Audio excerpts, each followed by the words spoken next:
Goal to his mark. His bow cut 4 is off.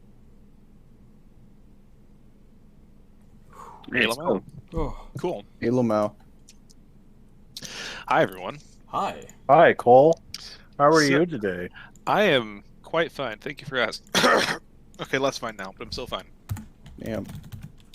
So, last we left off, we were dealing with the aftermath of a fight with some vampires and mourning the death of our friend Quid. His orc son Krusk took off in the middle of the night and left a snail-like groove all the way out into the desert. We all slept. Ephraim had a vision of the Skelly Man, also known as Trenticus the True version, the first. He was all like, LOL, people are worshipping me wrong. He was like, LOL, same. And so that happened. Then we traveled, and we got to the gates of Vaklistan, and the hints that Boop has been laying for us for the past, 2 months now have gone over our head, and we didn't have papers to get in. So, What? oh, that sucks. So we went to a camp, and there we met a bunch of people, including a very happy monk, a dragonborn, and a kobold that likes to kill people, and a pirate that definitely doesn't have me screaming to kill him at every possible moment because that would be out of character. And also a dwarf named Earth Rubii, who's like, "Sup guys, I'm a dwarf." We're like, "Sup dude?" Yeah. And then we go talk to Tiger Man. He's like, LOL, I'll let you guys in. I'll let you take my spot because I've just been sitting out for the last couple of months without telling anybody that I was spot number 1. But you got to give me something. And no one knew what to do. Cord was like, alright, can I just, work for you or something? I was like, yeah, go talk to that creepy lady. And so he did. And they had a nice conversation about some kind of apocalyptical star dragon. It's like, alright, cool. And he came back. I was like, alright, cool, let's go.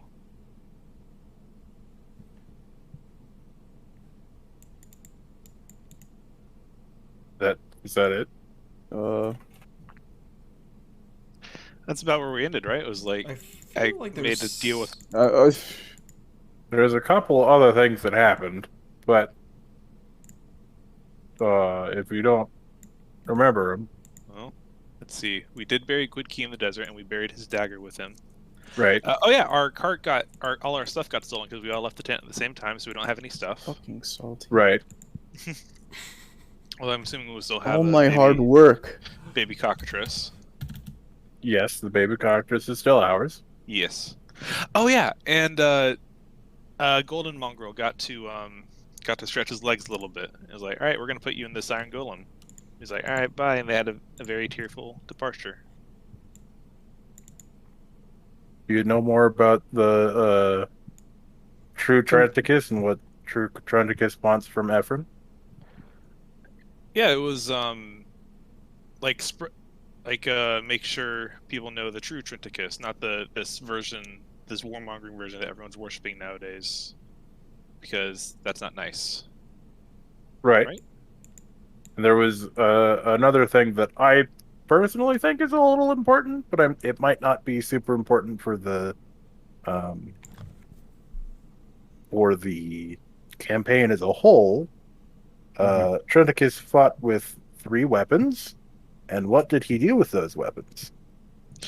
Yeah, he granted them to. Let's see, it was a sword and a bow, and I'm struggling to remember what the last one was, but it was a sword and a bow, and I think I actually wrote this down. Hold on. And he granted them to his to 3 of his followers. Yeah, magic weapons are made of his essence, which 3 different rulers took, but they were corrupted by them. There we go. Yeah. Some Dark Souls shit. Yeah. Mm-hmm. So, Ooh. how does everyone feel about that recap? Took a little bit of getting there. Yeah, I think But we did get there. Bokaj helped out a good amount. Mm-hmm. I covered the broad blows.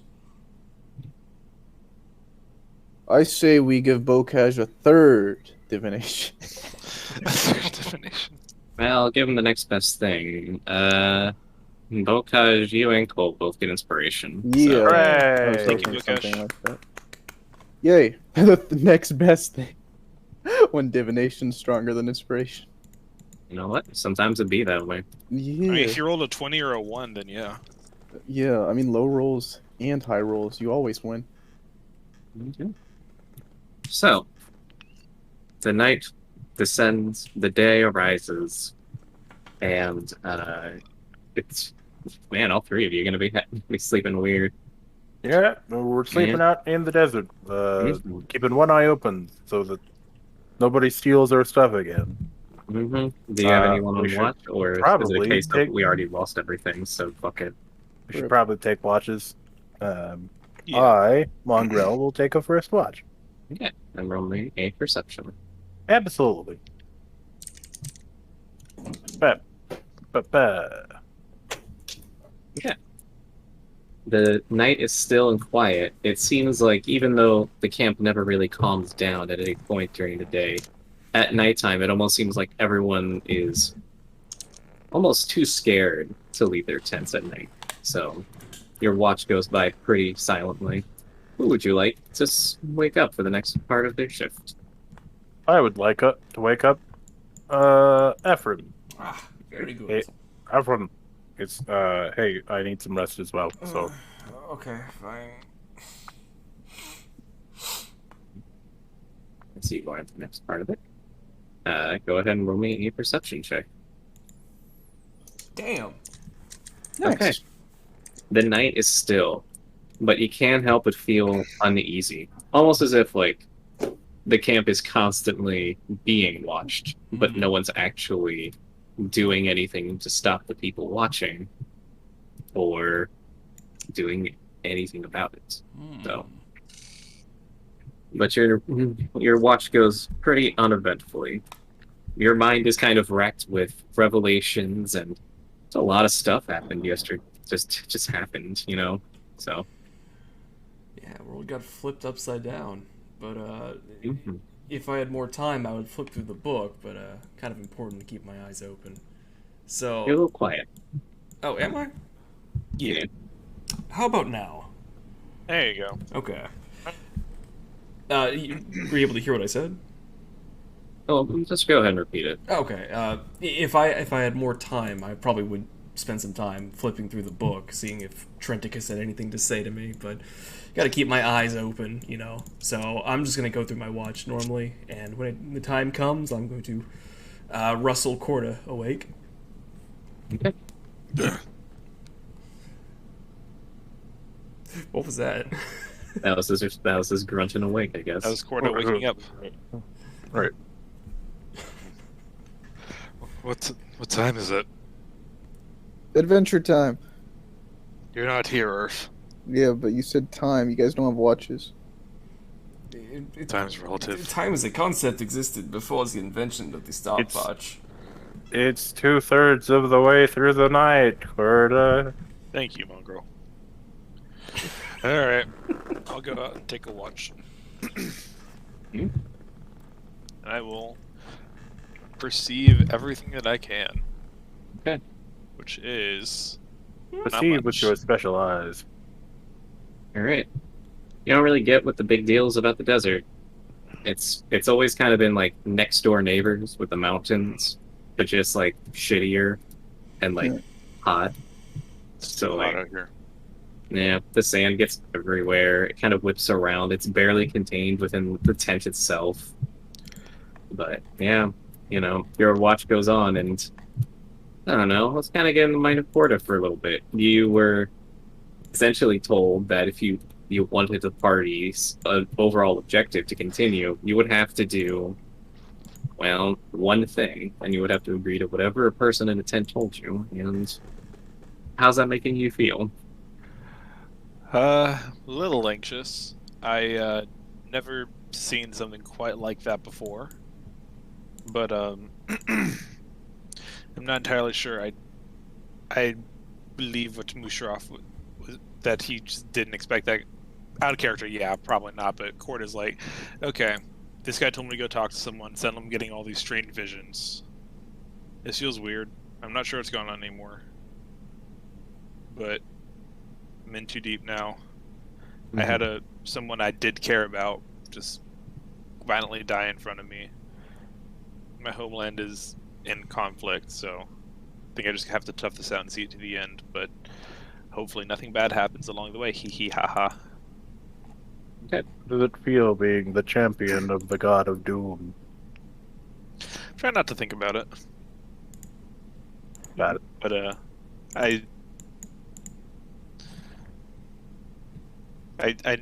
he's been hearing all this talk of divinity and gods and stuff, and this doesn't feel like what he's been told.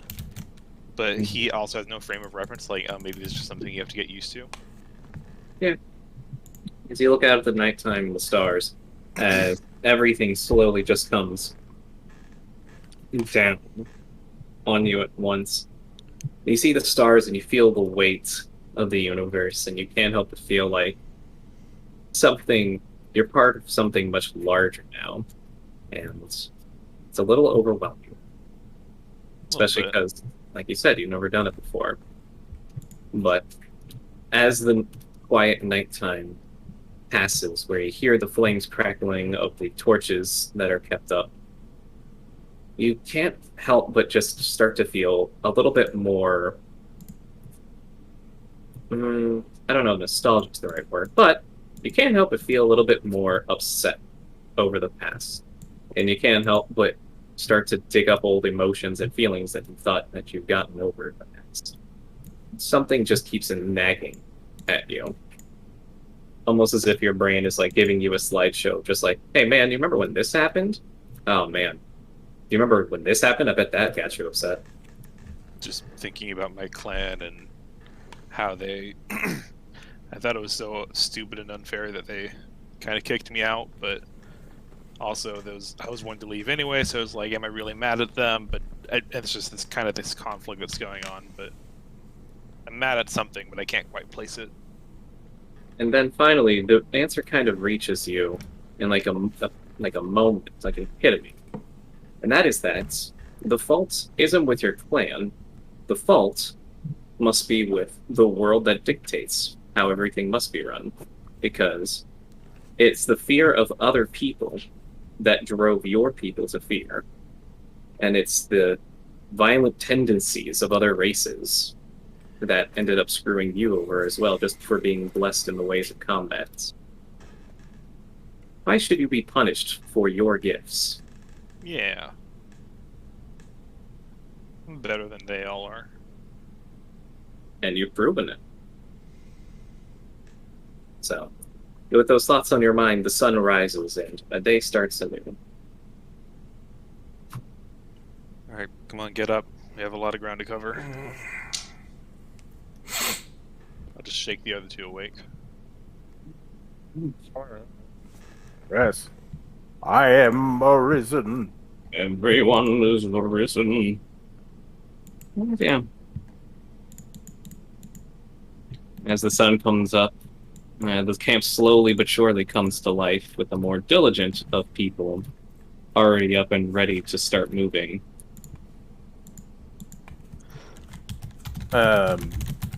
Q.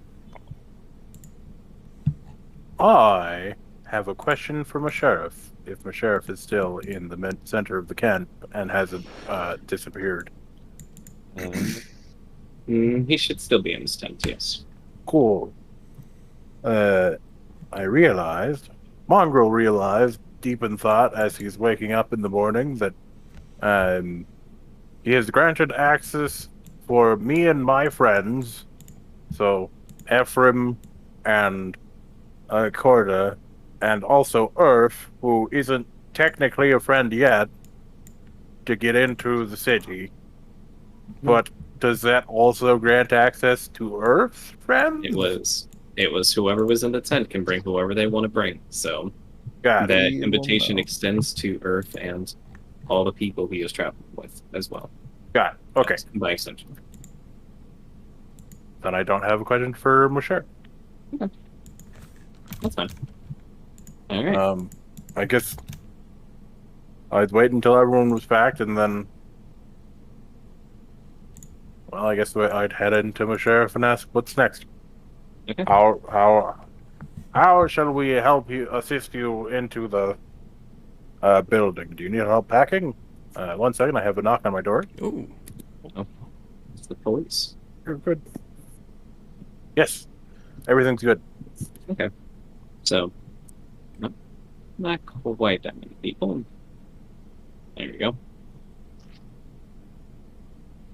Earth, as you arrive from your tent, you can see that the 3 people who have been doing some weird, crazy stuff as of late have, once again gone inside the giant tent in the center. Yeah, I was gonna say he was waiting for them to wake up. Mm-hmm. So, yeah, he's gonna dally dally Mm-hmm. over there because, yes, he was technically a part of that. Alright. Earth enters the tent in the middle of Musharraf, kind of looking a little nervous. Yeah, I'm sorry. I was gonna write that in chat. He's kind of anxious. Yeah. Mm-hmm. Musharraf looks at all of you and just goes, "Ah, my friend! Ah, hmm. Musharraf has run into complications. What kind of Complications like what? Musharraf was not quite prepared to enter Vocalistan, not exactly. Musharraf was... Oh, we can help you pack. Musharraf may have made the deal that involved object that Musharraf obtained, but would cause quite a bit of political discourse. So Musharraf has hands tied, and now Musharraf is regrettably letting all of you handle how this all plays out. What did you do that is of political misgiving? Musharraf will, from his sleeve, pull out a large and elongated crate. It's very easily extends about, like, I don't know, I want to say about the length of one of Mongrel's arms. Ooh. Ah. And it's skinny. And he places it down in the sand, and he just goes, this object may have cost Musharraf some of his finest agents, so Musharraf is more than a little hesitant to be handing over such an item, but Musharraf got paid. Musharraf is forced by code to hand over object. Musharraf hopes you understand, yes. Okay, so what we need? So should we? Is this a box that shouldn't be opened until it is handed over? Shouldn't be opened at all, or should be opened and brought in to the person that it needs to be delivered to? Musharraf thinks it's best if you decide that for yourselves. Musharraf has washed his hands of box. Now Musharraf does not worry. Musharraf has wagon packed. Musharraf has, well, everything ready to go. It just comes down to what you all will do from here. Musharraf would just regret it if this little oversight hurt our relationship in the future. So who does it need to be delivered to? Ah, you see, Musharraf thinks that's part of the thing that makes it complicated. For the recipient of it is one Ragrim Darling, the Dwarven King. Excuse me?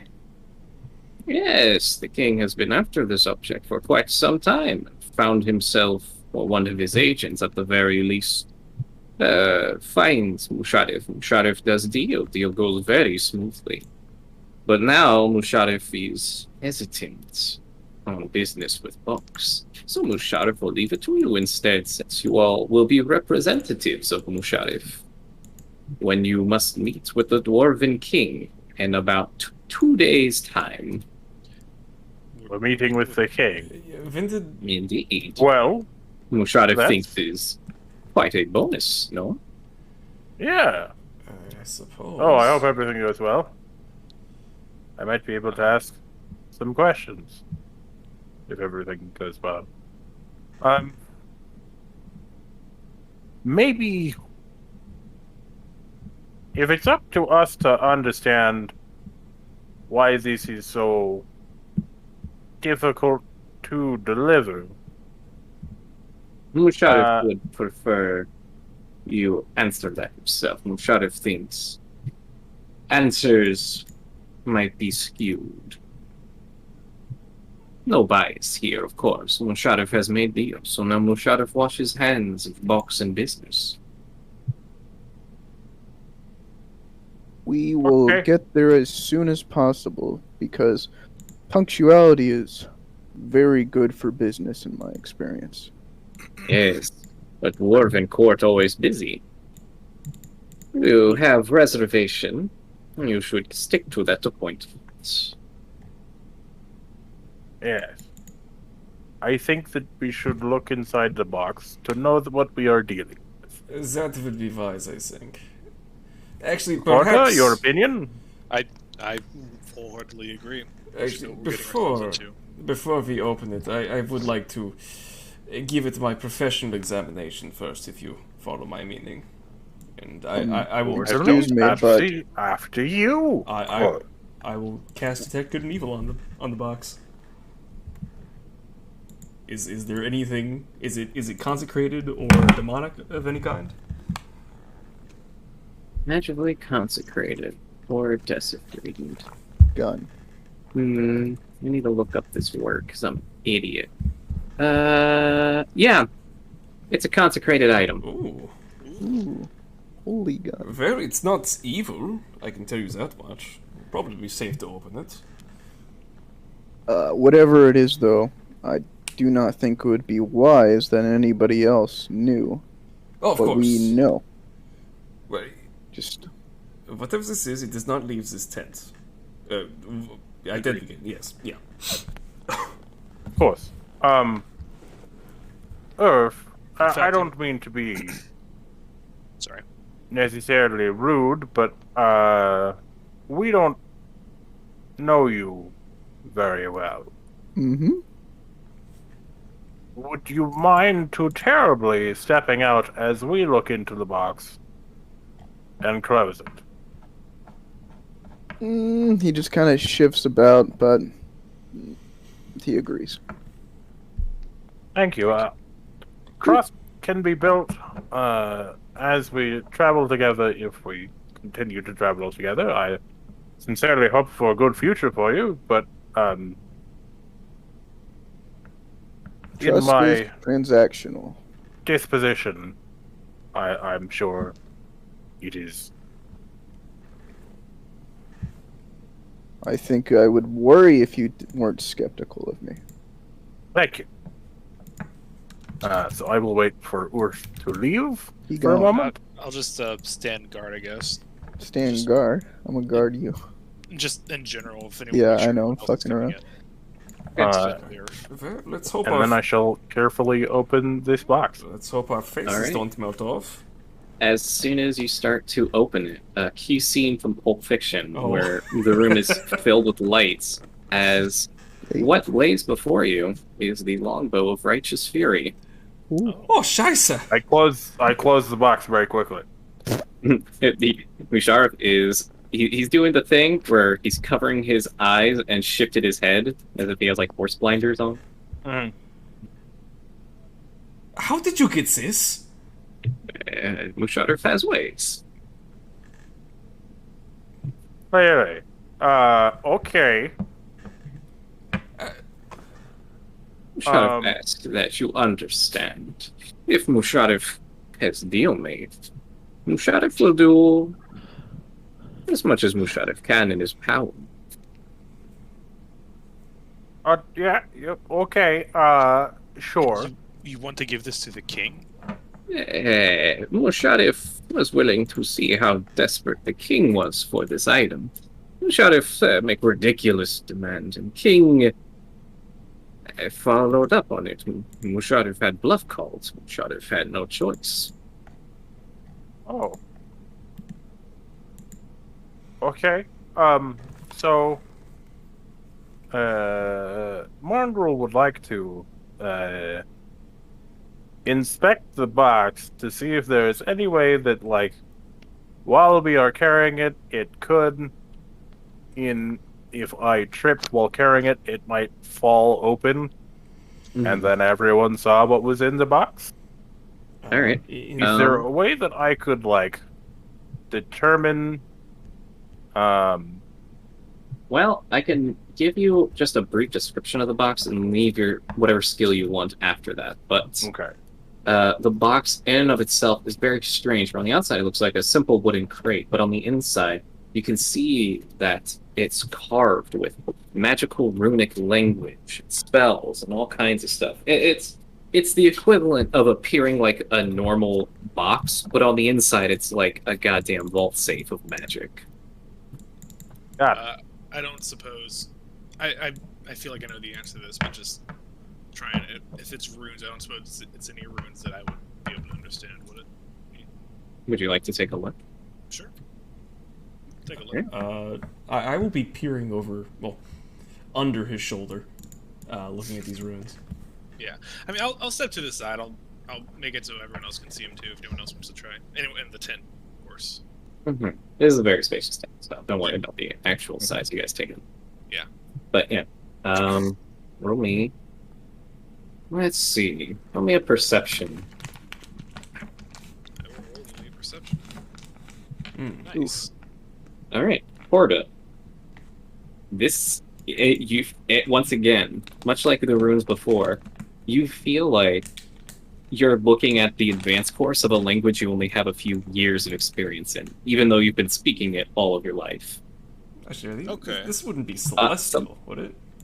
Some of these runes are very clearly giant in origin. Oh, interesting. It's, once again, Musharraf must have quite the network if he's managed to put essentially any lock he could on this proverbial vault door. That's a question for me to ask myself. Do I have any rope? I do. I have one rope. Mm-hmm. Are you gonna Demon Slayer this box? Are you gonna carry it on your back? Well, I'm hoping that we could tie the box up so that if it's dropped, it doesn't pop open. You can roll me an Arcana check to see if you can determine how much protection is on this box. Sure. You know, advantage because you're the smartest wizard in the room. Oof. Ooh. You have advantage. Well, but Musharraf is a wizard. He is not a wizard. Out of He is a character, merchant. Did you guys take the bag of holding? Dude. They would have taken all of Quidkey's possessions, so Hey, unless there they we go. buried it with him. In the sake of retroactively getting back to things that might be That's important for later, let's say that we do have the bag of holding. Okay, great. You have the back And holding, the spice all the box objects that are too, right? within it. It's important. Ephraim, you're holding the bag of holding Excellent. because you are the most responsible, I think, of the three of us currently. I'll take your word for it. All right. Mongrel, as you are an all-knowing and powerful wizard whose arcane knowledge is rivaled only by that of the mad wizard himself, you can see just at a glance that just about every single precaution has been taken on protecting the contents of this box, and as such, the box itself. While it may look like it's made of just flimsy wood, every single precaution has been taken to make sure that fall damage, fire, ice, necrotic, lightning, bludgeoning, slashing, piercing, just about anything you could think that can be done to harm a box that has been taken care of.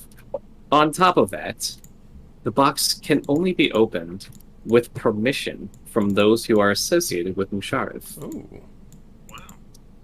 Huh. That's nice.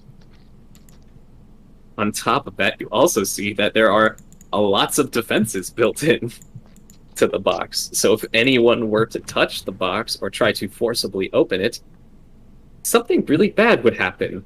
And it's at around that point that it gets a little bit too complicated and beyond your knowledge to understand what would happen to them. You just Got it. know that's probably hurts you.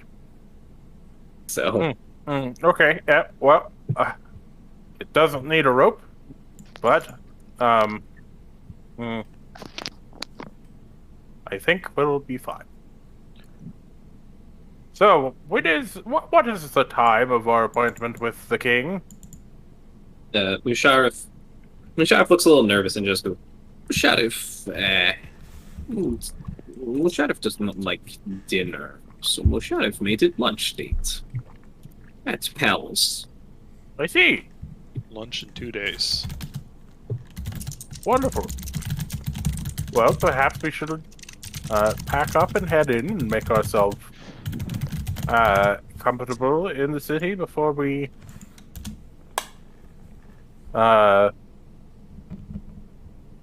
well, meet with the king on our second day in the city. All right, and now it's time for a few questions. Question number 1: is Earth eavesdropping? Oh no, I just put in chat that he was genuine about that trust thing. Oh, okay. Because Alright. yeah, So you're packing up Yep. camp. We'll get back to you in a second then. yeah, so they can leave right away. Mm-hmm. Ephraim, you see a bunch of kind of kind of weird, very direct phrases from the book. Stuff like, it is the shepherd's job to lead the sheep. You know, it is the parents' job to make sure the parents job to make sure that the children learn what is right and wrong. Stuff like that. And, man, I don't really know how else to explain this, but Corda, upon realizing what this object is, you kind of get, like, visibly excited. Like, for some reason, this fascinates you. I mean, yeah, it's a really pretty bow. Looks powerful. Looks godly. Meanwhile, in this part of camp, Earth. In your absence, your little kobold friend, Henty Flameflinger, has set Daisuke's beard on fire. Daisuke is currently hungover and very wasted. Oh, Now his beard's on fire, this and is, he's not even reacting. He's just laying in the sand and looking up. this is no way to live. Oh, Daisuke. so this is a little bit more than the usual. Yeah, Well, I assume it's just a little bit more, so he doesn't really say anything. He just puts it out. yeah. Everyone's Not just kind of really watching. his like problem, you know? Yeah, he kind of kicks some sand on his face, and he Oh. doesn't even move. He doesn't even like try to cough up. He's just sitting there staring up at the sky. Are we sure he's alive? Yeah, he's alive. He's just looks very he just looks very tired, Oh, almost like strangely serious. Oh. Is this like out of the usual or Oh, this is extremely out of the usual. The entire time that you've been traveling with him, he's been getting drunk and been like constantly Oh. hassling everyone for like drinks and like drink with him and all this stuff. Daisuke, did you run out of booze? No. And he like kind of like sits there and he kind of like hops a little and like the sand kind of disperses on his face.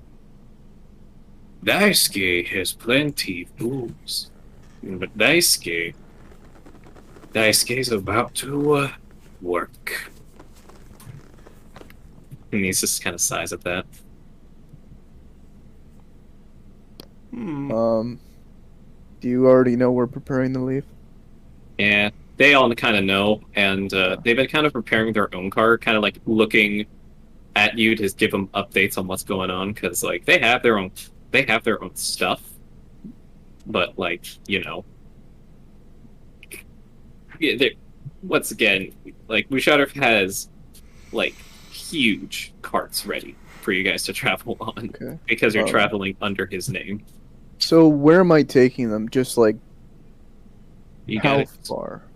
just get him in the city. That's as far as the job they gave you or they paid you for was. So Okay, so I don't have to tell them how we secured passage besides yep. trade. Okay. Um, great. All right. So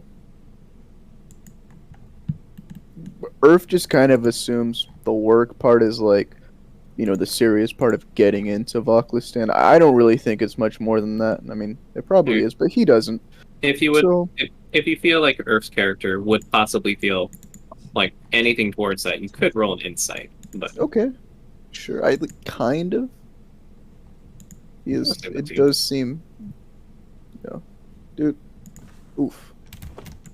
You're probably just not looking forward to working. That's all. Yeah. Okay.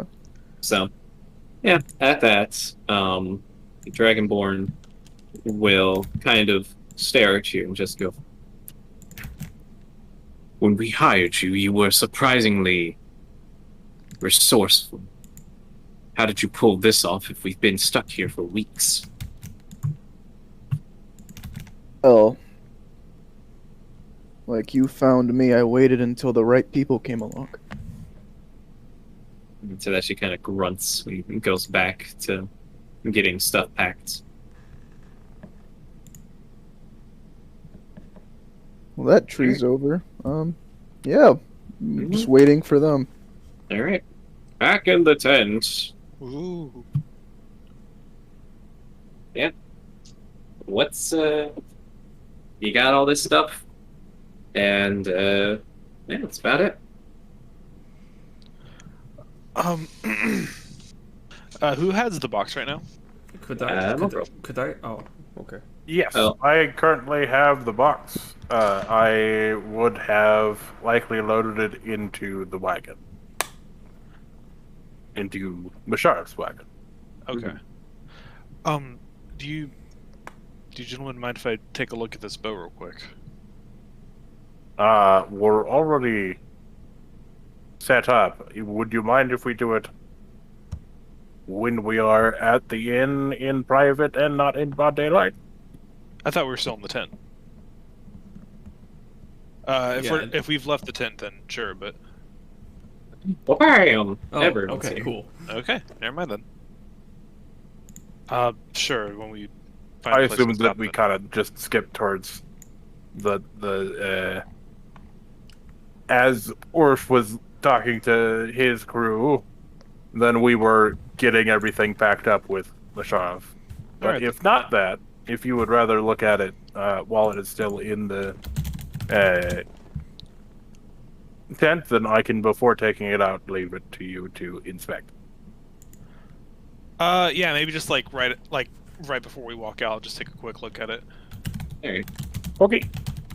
Just kind of hold it. I don't have a lot of experience with bows. Corda doesn't, but just hold it, feel it, maybe test a draw weight. Not dry firing it, obviously. Just seeing. All right. Do I feel anything special about it? Make me a will save. Oh, Ephraim's watching very closely. is that a wisdom save? Yeah. Okay. Bop. All right. You feel immense power surging from this weapon, and you kind of like it. And it's very tempting just to go, "This is mine now," and just kind of pocket it. But you manage to hold those thoughts off. Yeah, the bow feels like it was made for whoever wields it. This is quite a bow we've got here. And I'll just kind of look at it longingly for a bit, then I'll just put it back in the box. As you put it back, you can't help but notice your hand shaking just a little bit.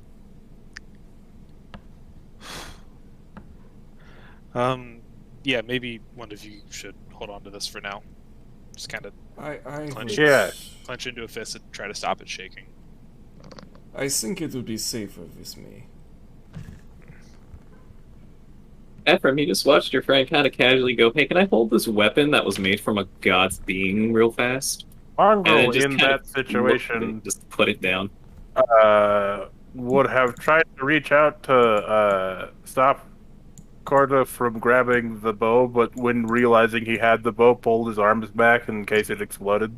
Hmm. And then kind of just like stared silently, chewing his nails, hoping that nothing bad happened. Is my friend gonna explode? Is my friend gonna turn evil? What's gonna happen here? And then just you see him.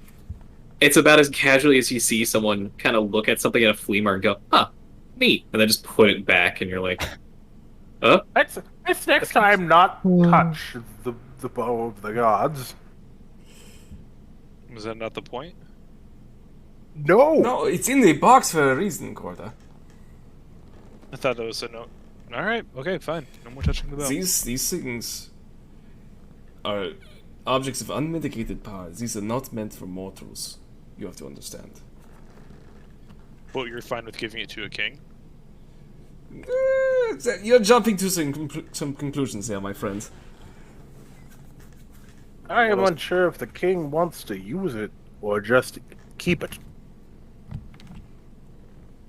Sometimes in history, in the history that I know at least, many kings have taken action to hold something but never to use it, so that it is never used against them. This is the same king that's leading a campaign against her people, right? I don't want to think about that right now, Corta. But we have 2 days until the banquet anyway, or our meeting. So if we can figure out what to do in the meantime. Yes. Okay, I don't let's just feel good about this, but all right. load this back into the wagon. and Get everything working. As you load it up, you see Earth and his group coming up in their own wagon that they've packed, eager to join the caravan that's is being led by Musharov's wagon. And in case, just so it's out there before we leave, I'd make sure to to grab Mist and just hook her up to this wagon as well. All right, yeah, you hook up the remaining horses. Actually, no, I think it's just horse at this point. Yeah, just a horse. And yeah, you guys have your own little cart attached to Musharov's cart.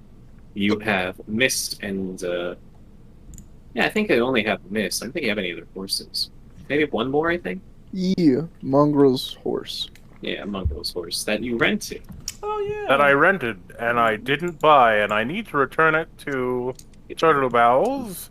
And now that Quidkey is gone, I can return it to Turtle Bowels.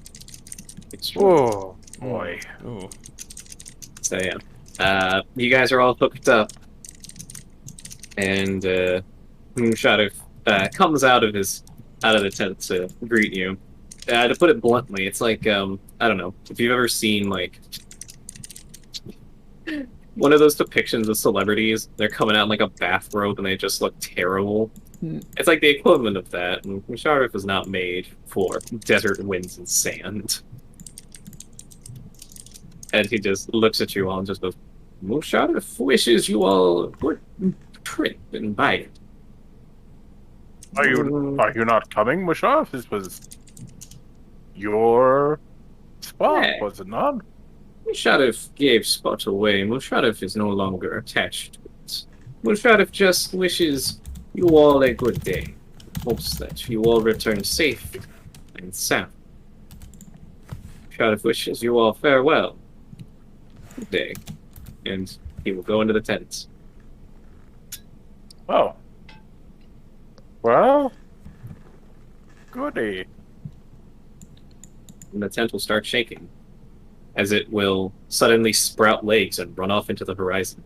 Are you serious or are you joking? No, that's serious. Oh. What? What? Well, that happened. Oh, Musharraf, what the hell, man? I sincerely hope we don't run into him again. Narrator, they will. Narrator, they will. Unfortunately, just not in Pakistan. Unfortunately, not alive. I will. All right, let's get this show on the road, everybody. Yes. With everyone in tow. In tow, excuse me. Town? No, only. But no, in tow, you show up. It's this familiar location. And you see the same bored-looking dwarf at a simple crate, looking through papers, and as he looks up, he just kind of goes, I see. You are all working for... And he squints at the paper, kind of thumbs it, and kind of brings it all the way up to, like, the upper margin. Musharif, Yes. Yeah. Very same. you are expected in the Dwarven Court in about 2 days' time at lunchtime sharp. You are aware of your Yes. situation. How far are we? We know of our time of meeting. Perhaps we could receive a map as we get into the city. Musharraf has also made a note that you are all to be treated with as much money and effort as he put into obtaining VIP item. As such, you will report to the finest staying quarters in the Dwarven Palace for your duration in the city. Kind of a chef. Right. Oh, then. Sounds like a plan. Welcome to Vaklastan. The Thank stone will always remain. And then he kind of like gestures for you to go on. Oh, boy. Okay, well. Let's get in there and park our cars. Normally, they would ask for you to take off your disguise, mongrel. However, since so much money and clout has been thrown around, there's not much point in doing that. So Yes. Good. Thank you, Mushara. So yeah, you eyeball the floor tiles as you walk in. As before, they're slowly, kind of glowing a faint green. But as you step on them, they all fade away. As you continue to walk through the gateway, you all just end up what seems to be at a dead end. The bit you see is quite literally a straight hallway that leads to a cubicle room. Huh. And as you all load up on there for a minute, think nothing is really about to happen, suddenly the floor shifts, and you all slowly start getting the floor and everything else around you starts descending, as you are on a gigantic elevator that is taking you underground. Whoa. Oh, wow. Massive chains can be seen on the sides now, as once there's a run out of ruins, it gives way to showing you the cavernous inside that comprises of Pakistan. Not a big. Wow. What's Vanda?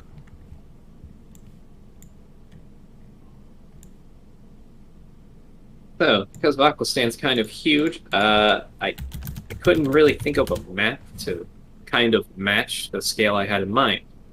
So, to put it kind of bluntly and lightly, because the picture on the far left over here is going to be what we're mostly going to be using.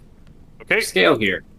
Over here is one side of the massive bridge that links the trade quarter with the palace itself. Over here, this large building over here is dedicated to the smiths. And then over here, it's a road that's too close to fire and will eventually take you to where the seeping wound rests. As you all descend down the elevator, something is off, as well, just about everyone who has magical capabilities sense it. The overwhelming aura of the wounds lessens as you get closer into Baklistan. Eventually, the elevator stops. And when it rests, you see that it leads you to, well, for lack of a better term, welcome to a starport from Star Wars. You know, Yeah, I as get it. as several dwarfs kind of like run up and are quick to ask you about, staying conditions and such. And just we heard from up there. You are guests of Musharraf. You are expected by the king. Therefore, you will not be staying in the public cart storage. And as such, they will kind of like ask for you to follow them. Thank you.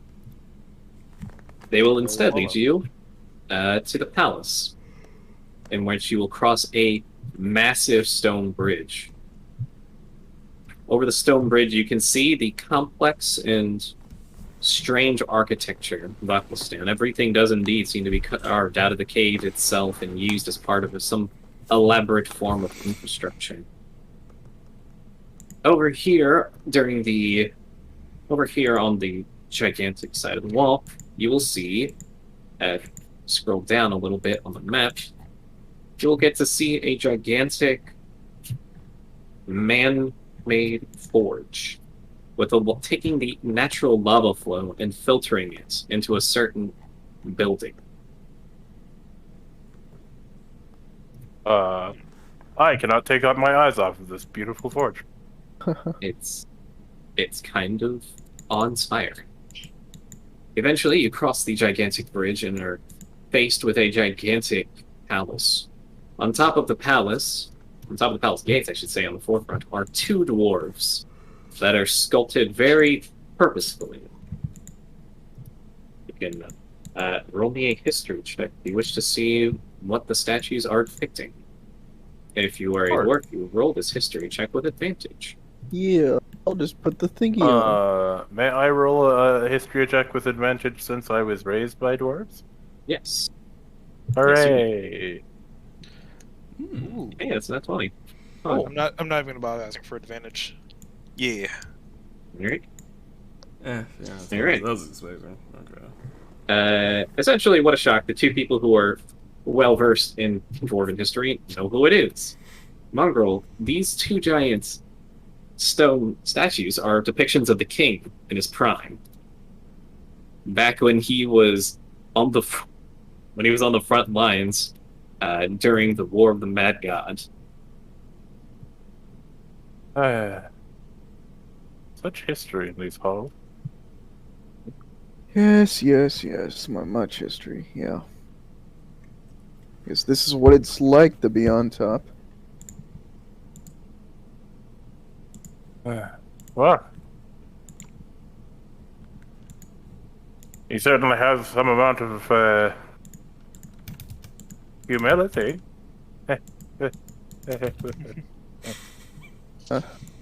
Funny. As you all walk in, the dwarven escorts do not laugh, chuckle, or even attempt to make any form of conversation. Earth, you have a feeling that it's because you guys are essentially treated as you're essentially being treated as royalty. So Yeah, that's why he said this is what it's like to Yep. be on top. You guys walk in, and you see these massive stone doors open up seamlessly, almost sliding along dug-in grooves in the ground. And when you enter a massive courtyard, you see that it is not so much of a garden, so much as it is a very elaborate Zen stone garden. As you very cautiously lead the carts through a pre-designated path, the guides kind of will ask that you leave everything to them and to make sure that the package stays on somebody's person at all times. I shall take the package for now. They will kind of bow, give you a nod, and depart. And then, I guess this is a good time to introduce this character. Boy. Alright. You will see a very elderly dwarf show up. He carries the wounds of war and much more on his face. Alright, bam, bam. Say and then she'll flares. Will just go. Ah, yes. Hello, friends. Friends of Musharraf. The people who are bringing such wonderful gifts to our king. I am Vondel Torvir, excuse me. The right hand of the king. Hello. It's a pleasure to meet you. Indeed. Kind of I've looking at him. always dreamed of being in the city. It's nice to finally see it. Certainly something to behold.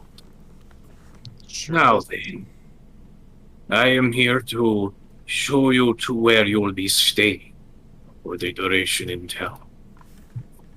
Follow me. Thank you. And he will turn and start walking. It is very clear that this, despite his age, he still walks with purpose. With a surprising amount of speed. Yeah. But yeah, you're led Best- through. You're led through lavish halls, filled and depicted with various murals and showing off various parts of dwarven history, until eventually you're led to a very large room. The room is gigantic, adorned with almost a dozen beds, as silk curtains hang up the top reins of the walls and ceilings, as there's very extravagant chandeliers hanging from there as well. And he motions for everyone to enter. Thank you, sir. Thank you. And he nods. This is quite beautiful. Indeed. You are free to walk amongst the palace as far as you can get with this seal. And he will kind of show off a small stone room. It certainly is depicting of something, and he will hand one to everyone in the group, including the people that Earth brought with him. Nice. Wonderful. Thank you. And they'll all kind of nod and kind of find a place to put the rune on their body. Yep. That rune will get you just about anywhere in Palace and City, so long as it does not cause problems. Any places that it won't get us into, specifically? The throne, the armory, and various other places. You will know, but the guards will stop you. Understandable. That or the room itself will not let you enter. In the library. Yes. You are allowed to certain parts of the library. Wonderful. Nah. All right. And then that note, he will walk away. And now you guys are kind of free to go wherever you want in Bakistan for the next 2 days. Okay. Oh boy. Right. What about the package? Mongrel has it. Mongrel has the package currently. Mongrel's two main agenda points that we can get to whenever is find someone to tell him more about the current campaign and why it is, and get to well, I guess there's 3 points. So I need to get to the big forge, just to look and stare at it in awe and just kind of swoon about it, learn from watching, and then speak to some of the citizens and ask about a rumor that he once heard of a bugbear being trained in the ways of Dagi. Ooh. Maybe someone from that monastery is here in town, in the city, that he could speak to. He'd like to learn the experience for a ballad he's writing as Ergenhan are. I wouldn't believe those Well, rumors, my friend. I guess I'll give you guys. I guess we'll take a small break here, and when we come back, I guess hopefully people have plans and ideas. Ah, Yeah. all right. Yes. I have one or two ideas. I Fancy. I can think find that's them. something. Yep. Just, make sure that everybody kind of has a plan or an idea of what you want to do in the city, and then when we come back, we'll start addressing them. Whether or not Wonderful. everybody wants to work as a group or wants to do their own thing. Sure. Okay. First thing we gotta do is deliver the Okay. package. Yeah, That'll right be back. tomorrow. Or in the next 2 days. The Today. day Yeah, after what- tomorrow. Around what time is it right now? Currently, it is still about early morning. It's like Oh. almost we're approaching noon, but it is incredibly hard to tell when you're underground. Yeah. Okay. So we still got like almost exactly 2 days then. Cool. Okay. Mhm. Cool. So on that note, Great. I guess I'll see you guys in a little Yeah. Cool. cool beans.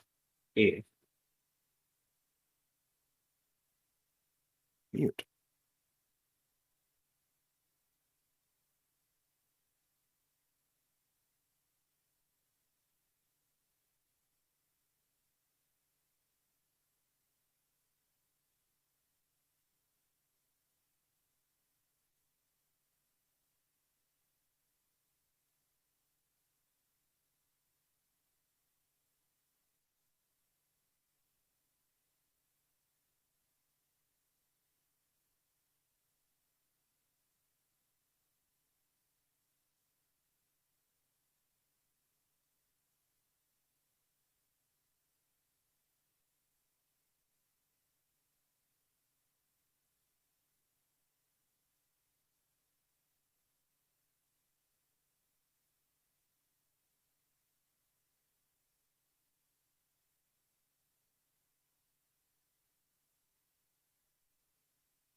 Hello, it is I have returned. I shall say in the chat that I am.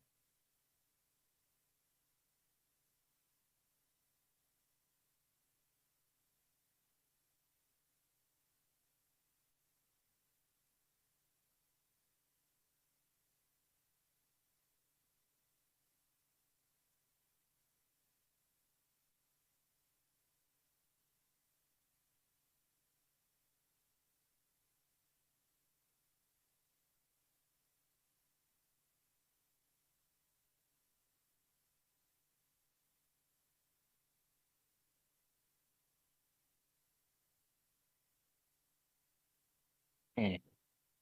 Hmm.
Very nice. Hello. Wow. Um, I have put into the Roll20 chat that I have put in a pizza. It is now timer in my phone clock to be 8 minutes and 30 seconds, but it might be sooner than that. So when everyone comes back, I You'll will probably have a pizza. probably leave, which means we should start with somebody else's city adventures. All right, you got it. I also realized that a question that Mongrel might have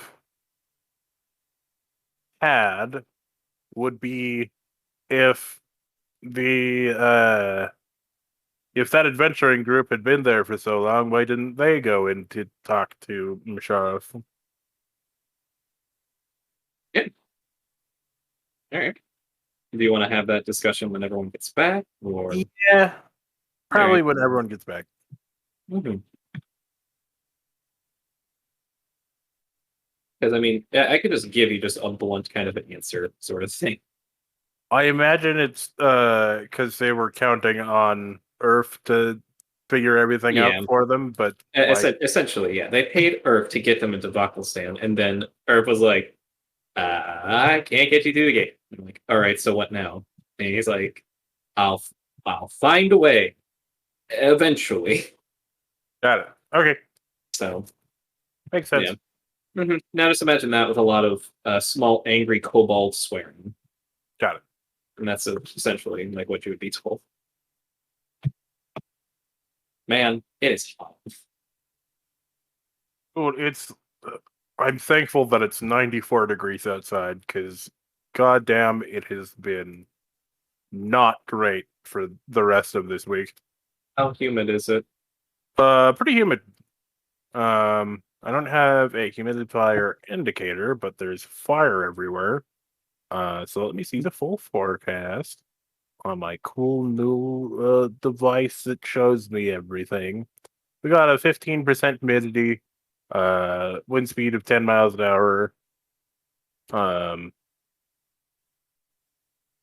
yeah, it's just. Ugh.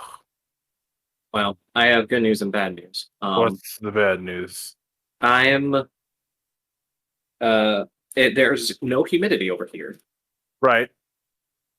Unfortunately, that means it is 105 degrees of pure sun. Yep. So that's That not makes fun. sense. That's just dry heat from the sun, Yep. which isn't ideal either. Outside of that, I'm really fucking sorry. That shit's only gonna get worse. But Yep. man, I fuck the sun. I love it, but at the same time, why you gotta do this to me? Yeah. Why you gotta do this to me right now? Why you gotta reach over 100? You talking I know. you talking shit about the sun? How dare you? Fuck yeah, we're talking shit about the sun. It's too hot. It's true. It's fucking Stop brutal. making me Put so on that attracted to bikini. you. And it was like, bang, man, holy shit. I know, right? God Far damn. too much. It's ridiculous the amount of bulge that the sun has. It's ridiculous. It is a cool 97 degrees right now, and that's Oh. incredible. How much humidity you got down there? Let me check. Oh, it's like 36. That's not too bad. You'd think it'd be It's higher. been I have- nonstop for a while I- now, so. I have no humidity over here, but it's 105 degrees. Dang. Oh, I'd take high temperatures and no humidity over this. I disagree strongly. well, like, hot with no humidity. I don't feel like I'm swimming through the air. I think the With big no difference here. humidity. I think the big is- difference here is whether or not you're inside or outside. That is fair. Yeah. Well, my house is horribly insulated, so it doesn't make much difference to me, I Oh, guess. no. Oh, that's unfortunate. Oh, air quality alert. Oh boy. We've been in air quality alert for like the last couple days now. I think We have an it's- excessive heat warning until Saturday. Ooh. It's the summertime. Fuck the summer. I hate summer. I like summer for what it does for going out. I don't know. Summer's the time I associate with going out and chilling. The summer is a time of extreme hypocrisy to me because everyone wants me to go out of the house during the summer, but it's fucking burning hot outside during the summer, and that is not what I like. So, That is fair. man, And then, oh, it looks like it's going to rain again next week. Fun. More humidity.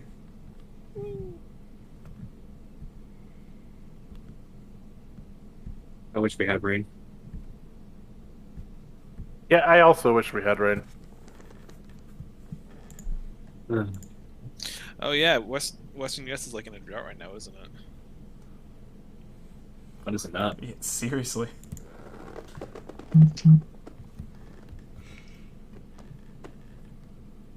That's fair. Yeah. Oh, it's almost wildfire season again, isn't it? Too. Almost. It's already here. Hey. Oh no. Hello? Hello. Hello. How late was I? Considering I'm leaving in 2 minutes to go take a pizza out of the oven, you're early. Oh, great, I just made a salad. Feel free to have a city adventure without me. I can come back and catch up. In 2 minutes. Alright. I have had a small bit of food. Make sure a little more. So, is everybody else? I got a crick in my neck and it's making me not fun. Otherwise, yeah, I'm good. Let's run to the chiropractor real fast. I noticed my gym's open later than I thought it was, so absolutely not to rush anything here. But if we're done early enough, I'm gonna try to do a quick thing. But We will see. So, with that being said, is everyone here? I Yes. think Bokesh. Besides Bokesh, I Oh. think. Well, I know Bokesh. He gave me the heads up about his pizzas. Yeah. I believe everyone else is here. Mark's kill. No, I'm here. Oh, there we go. Why would you lie? Because you didn't say anything. Does Cole speak for you? Yes. Okay, then never I mind. speak for the. I speak for the Marks. For he has no tongue. May as well not. Molly honestly. has it. Oh shit, Molly my gives him bad. his tongue back. Fuck. Alright. Well, Rip. it's since we are all back now, we can continue. Yay. So, I'm just gonna go ahead and ask, does anybody want to go first, or do you want me to just randomly roll?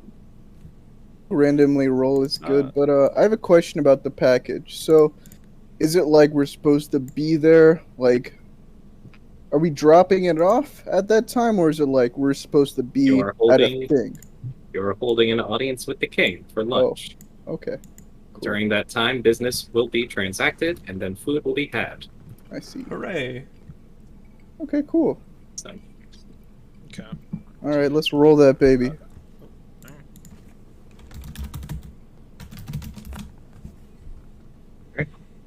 well, I guess I'll go ahead and go down the list then. 1, 2, 3, 4, some rules. Alright, we'll start with Corda then. All right. First things first. I'm gonna go try to find the nearest forge that's by us, or The nearest blacksmith, or places that deal in weapons. Alright. I suppose I should go ahead and get this out of the way now, but does anyone want to actually travel together or do anything together? Or is this all going to be what everyone else is doing on it? I'd like to go to the library if anybody wants to join me. I was actually wanting to go there too, so. I want to Well, go now- at some point. I want to go at some point, but Sure, not right so now. I feel. whenever they go, I'll tag along with them. Oh, I want to go immediately. You just said not right. Okay. Yeah, yeah. No, that was the first thing I wanted to do. If I can just, nice service the package, if that makes any sense. Like above and beyond service. Before the date service. What kind of service do you have in mind for the box? Sexual. No, I mean like Please You do know, not like jack how- off onto the Trenticus let's say you box. order something and it's like, oh, it's coming this day, but unexpectedly you get it 2 days before it should have came in.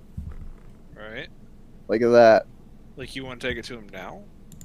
Yeah, but Boop just said it's an audience, not a. Not just I'm not Amazoning him. Yep. So yeah, Mhm. I want to go to the library. Yeah. Because fuck everything here. I want the library. Alright. I guess I Fuck should go everyone. ahead and ask. Yeah. Just go ahead and ask then, does anyone wish to go to the library right now then? With Sure. Earth. I'm like So we got- halfway out of the door, then I hear him ranting and raving about the library. It's like, all right, sure, I'll go tag along. Reading so- Rainbow. I will So tag along as well. Corda, Ephraim, and Earth all make their way to the library. In which, when you open it, well, it's a large, incredibly large room with, let's see, 1, 2, 3, 4 floors of nothing but books, meticulously sorted. Oh, wow. As someone who tends to spend his money on, I mean, we talked about that, I think, on whatever, on this type of deal, would I be familiar with the structure of this library? Even though I haven't been in it before. Make me a history check. No advantage here. Sure, are the books made of stone, Boop? Come on. No. You're really hard at no. What are the books This taste isn't the like? Flintstones. Fuck. Boy, God. Wait, uh, sorry, I'm. Oop. Hello. Am I back? Hello? Am I? Yes. Yeah. There you Welcome are. back. I'm not on mute. Okay, give me 1 second. Oh, That's not a 1. That's it. Oh wait, don't see you. Never mind. Yeah, you're not in It's the a room, one. unfortunately. That's a natural one. That's That's a natural a too, nine. I think. So, But I have a negative one. Yeah. So- That's an unnatural. you open your mouth to make a point, and you're about to say it, like kind of like an actually, and then just like nothing else comes out. So you just kind of look a little silly as you're kind of like, it's big. This is beyond my peasant yes. well, if it's any consolations, this is the largest library I've ever seen. I mean, he's not a peasant, but whatever. Yeah. He's very thankful for this opportunity that he lucked into to actually read, things he would never be allowed to read in his life, just by his position. Yeah. So, where do you guys want to go? I would guess like to we'll- find. Oh, yeah, go ahead. Go ahead. I guess while we're in the library, I will try to find books. A on- librarian. If I need to, yeah. But I think Cord would be like, "Hey, maybe I don't want to broach this subject too publicly yet, and just see if I can find any books on Star Dragons." I would like to see if I could find anything on the dwarven perspective of the War of the Mad God. And finally, Earth. I'm gonna go look for a librarian or someone. Yes, that type of deal. All right, cool. So everyone kind of like does that thing where everyone kind of looks at each other and takes off in different directions. Nice. Through a little bit of searching, you realize that this first floor is about. I think the first floor is nothing but the dwarven understanding of this continent. The second floor is dedicated to the history of this dwarven empire. The third floor is dedicated to all about books regarding the king. And then the fourth floor, well, we'll get there when we get there. So, I'm assuming that's the section of the library we can't go to. correct. And it's also the smallest part.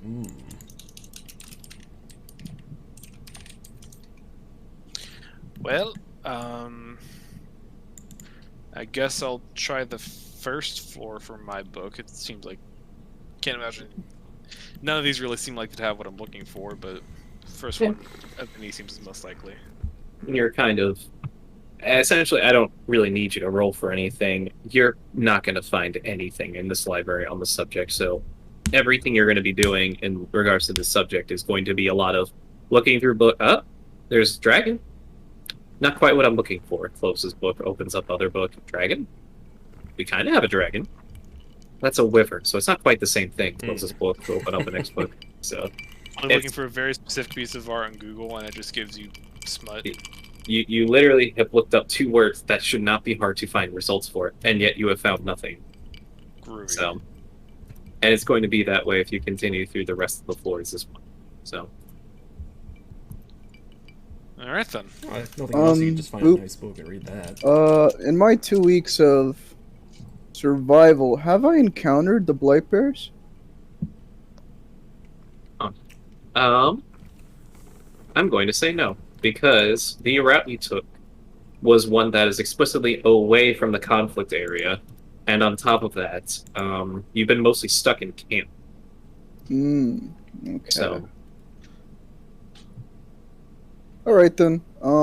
Then I'm just basically looking for on the first floor, dwarven encounters with basically lycanthropes or whatever, like whatever I've been fighting over the last couple of the weeks. You know what I mean? Just reading Yep. up on, comparing my this and that effectiveness. And what about you, Ephraim? Well, I'm going to be looking around the second floor. I would Yeah. imagine. I don't know if there's like a clear like beginning or end but I try to find the most recent event and just kind of work back from there. All right. So the books are usually dated when it comes to dwarves, because dwarves are like that. It's dated from what is the oldest to the newest stuff. So it would probably be on that end. Roll me an investigation. Oh boy, +0. Let's see. Yeah. Okay. Okay. So you find a autobiographical, quote unquote. It's one of those biographies that somebody else wrote. That's it's from a dwarven soldier's perspective, but a quick glance at it kind of gives you those vibes of you're not even sure if this person really existed or was as fabulous as this person is depicting them to be. It depicts the hard story of a dwarven soldier who was nothing but a mere guard in a far-off dwarven outpost, and he saw from the ocean the orc boats starting to come to shores, and he didn't have much time, but he managed to save his family before fighting the orc tide, only to be swallowed up and put into a labor camp, making awful death machines, machines in quotations here, because essentially it's just orc battering rams, siege towers, stuff like that. They were essentially making stuff for the war for them. And eventually, when the time was right, and they knew their hour was here, he rounded up as many workers as he can, and they all fled into the outskirts, deep into the swamps, where they eventually would find their way back to dwarven society, only to find it ravished and tarnished by war. And then eventually, he too would join the higher ranks of generals and commanders and help bring the War of the Mad God to the end. It is claimed that he was there when the Warhammer of Righteous Fury was given to the Dwarven King. The Dwarven King even gave him a nod and said, "Hey man, you're pretty cool." So It's just self-insert fan fiction. Yeah. But yeah, as you continue to go down and through it, you find just pretty generic history. The dwarves were on the backpedal super fucking hard because they barely established a kingdom by the time this war started. So they weren't nearly well, to put it bluntly, they weren't Amazon when they started off. So it was very hard for them to kind of get anything going when they would try to start up an outpost, only for it to have it be destroyed by orcs whenever they turned their head to look the other way. So, warring history for the War of the Mad God essentially goes: they had it really rough, but the kings decided that sitting on a throne does nothing if there is no kingdom around the throne. So he just said "F it" and abandoned his kingly duties. Instead, took up command of the entire army instead, and let whatever awful atrocities happen behind the scenes of the war happen, just to ensure that the dwarven society they're trying so hard to build wouldn't disappear because of this war. Interesting. And sure enough, it worked. As the same man who was leading those troops all those years ago still sits on that throne today. All right. Maybe not exactly what I was looking for, but it gives me some insight, I suppose. Mm-hmm. Oh, you're looking for an editorial about the war. Like I was hoping to find something about like the interaction of Trenticus and Dagi specifically, but maybe a priest would be better to ask about that.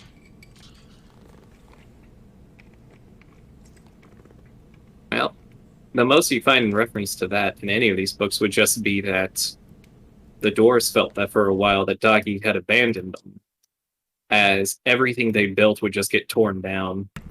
But they simply chalked that off to war is hard, and then he was helping Trenticus construct the weapons of righteous fury. Interesting. Excuse me. Oh, Yeah. yeah. I guess it's the crux of everything I was looking for. Oh wait, can you hear me? Nope. Whoa. You were We can hear quiet. you Okay. now. I thought you could hear my chewing of No. lettuce. All right. Well, I suppose I should go ahead and go down the list now. What did you want to find? Oh, me? Mm-hmm. Just nothing. I mean, nothing in particular. I mean, like I said, just things that he's been fighting. Like you mentioned, like lycanthropes or whatever lately. It's more like I don't know, kind of like a tribute type of thing. Um, like it's more religious. Like this is for the next time, kind of way. I don't know how else best to describe it. Like a ritual type deal. Like every time he fights something new or has this some sort of different type of thing, afterwards he goes and like reads about it. Okay. So you read up on lycanthropy in its entirety. The dwarven take on it, obviously. Yeah. And to the dwarves, lycanthropes are non-existent threats because if something is weak to something that is that can be forged, then they are not a threat to dwarves. And they think it's more of a statement that lycanthropes are weak to silver and silvered weapons because that's essentially saying that they are weak to, well, something that's less than gold. And Earth reacts to this with contempt. So, Very critical of the top part of the dwarven hierarchy and basically their influence. all right.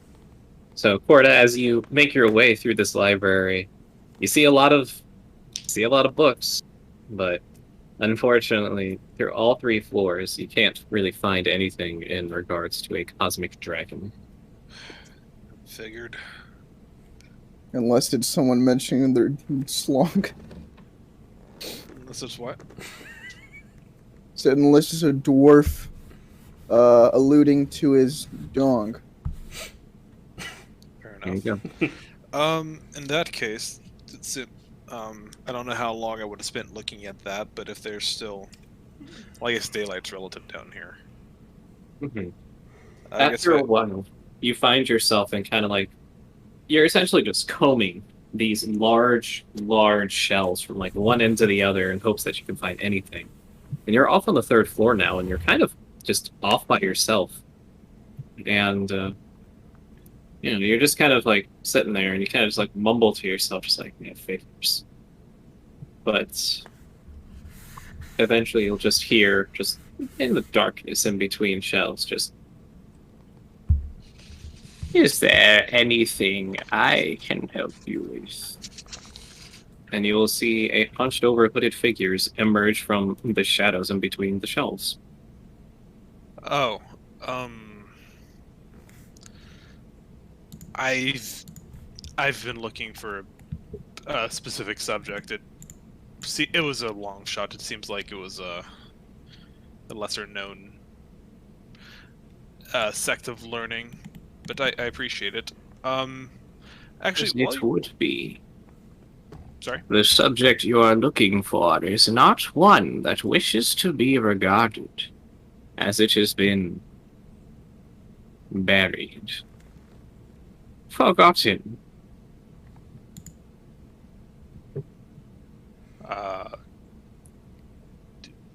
I'm sorry. Do I know you? Yeah, it's the hooded figure that you just talked to in camp. Aha. Okay. So I will kind of walk over to her and just quietly be like, What did you do to me?" I have given you the gift of the cosmic dragon, and as his champion, his will become your own.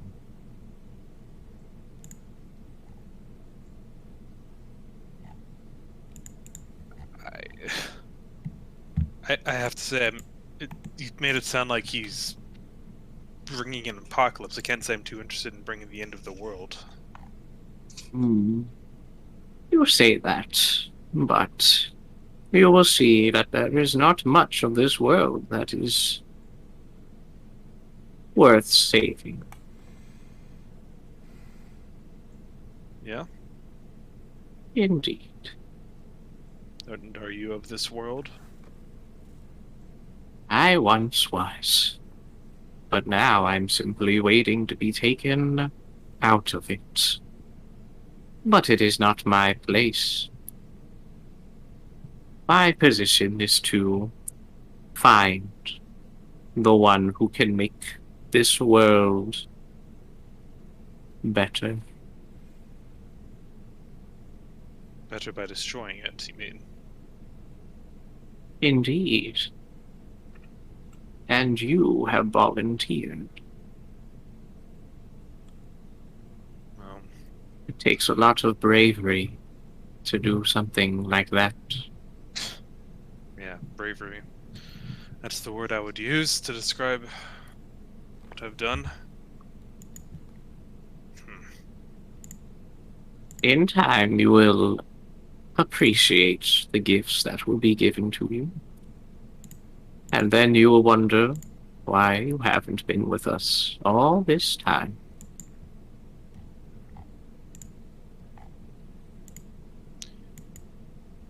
And what if I decide this power is too much for me? Well, we will see which is stronger then.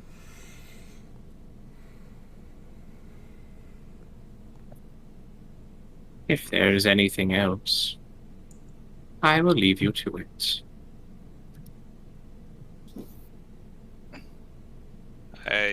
Corda just doesn't really know what to say. I mean, the idea of gods it's still pretty new to him, so I think there's a small part of him that's like, okay, this lady's just talking out of her butt. Like, there's no way any of this is true. But at the same time, he remembers the feelings he's had over the last couple of days, and he's like starting to wonder, like, oh man, what have I gotten myself into? Mm-hmm. And to that, the old woman will just go, "Very well, I will take my leave. I will say, however, if you wish to gain the favor of the dragon, it would be best to tear this society down. Go to the Temple of Dagi, and you will see a great forge made of the vanity of dwarves who find themselves impossible to take down, for they have built the structure that this world rests on." Hi, Molly. And she will produce from her enclosed hands a small hammer. If you strike the forge with this hammer, you will gain the favor of the dragon. Think on it. Just out of curiosity, what happens if I refuse? Well, you will. Well, if you refuse, all you'll be fooling is yourself. And she will press the hammer into your hands.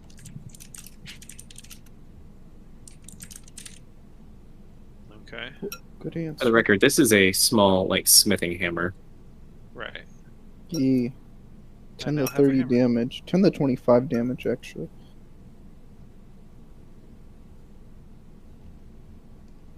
But yeah, as you feel it, you can definitely sense it. That something is incredibly off about this hammer. And that it feels like when you gazed upon the dragon. Oof. And she will look up, and when you look up to, I don't know, give her a retort or respond to this, she is gone.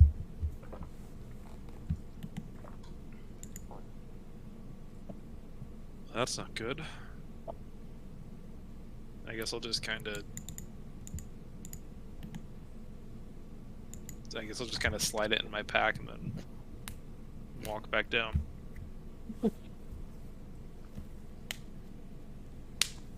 As everyone kind of meets back up, what's going through everyone's minds?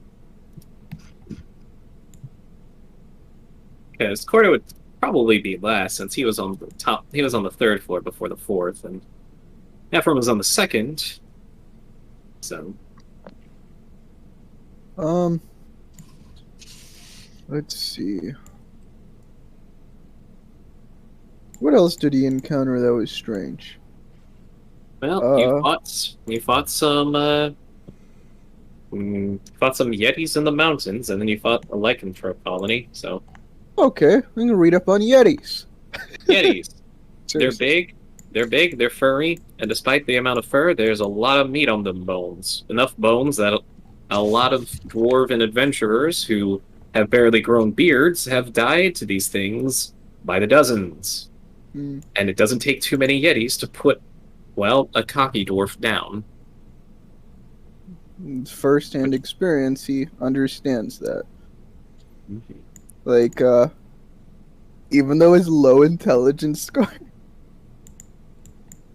it's like he's very much looking for like almost studies of these things. Like he wants to understand them. Mm-hmm. So yeah. There's not much written about them in terms of culture or society, just that, much like any other, animal native to its environment, the Yetis are creatures that eat meat, plants, and sometimes ores. And, Mhm. Oh, ores keep going. They eat meat, plants, and ores, and that they usually stick in groups whenever they do anything. So, And so most of this information he already knew, but like the ores thing he wasn't really aware of, I guess. But he's kind of like, why did I expect anything else from like this part of like just the dwarven nobility. It's like, why did I expect that there'd be any actual like almost like scientific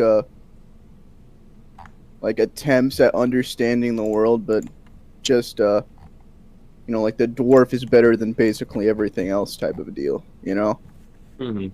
It comes off as the dwarves have an answer to everything. So, But like he knows they don't. yeah, well, very disillusioned. yeah. So, Yeah. mhm. I think he kind of gets the gist of this place, Mhm. kind of done. Ephraim, you see, because you're on one end of the staircase, you're essentially on one end of the shelf. You can see Corda coming down from the third floor. Did you find what you were looking for? Not exactly. Hmm. If anything, I found more questions than answers, which I guess is something. But Do you think it's something I could provide any insight on?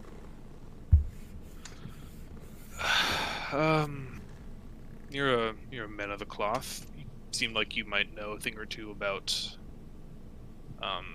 whims and ways of gods and other such creatures. I suppose so, yes.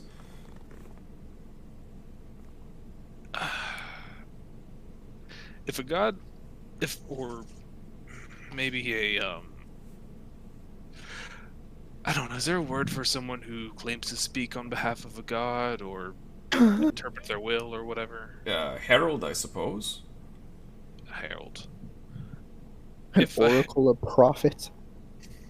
I know that, True. but Corda probably wouldn't. Thank you, sorry. Earth. I yell down from the second floor. Yeah, it's fucking like, what the fuck are you guys?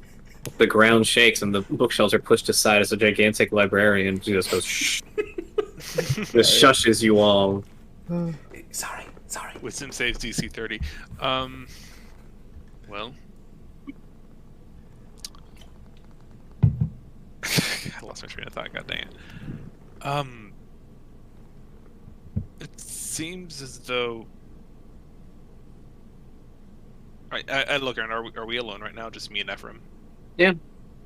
There's a bit of a silent cough in the distance from the elderly dwarf librarian, but aside of that, you know. You, back at camp, you did something to examine that box that we had, right? Correct, yes. I could tell if he was Would you evil or mi- not. Would you be able to do that again? Yeah, 3 more times, I think. Okay. I'll reach into my pack and I'll pull out the hammer. Cool. Ephraim, Corda has opened up his palm and there's nothing in it. Is there something wrong with your hands? No, it's this hammer. What hammer? Are you playing a joke on me, Corda?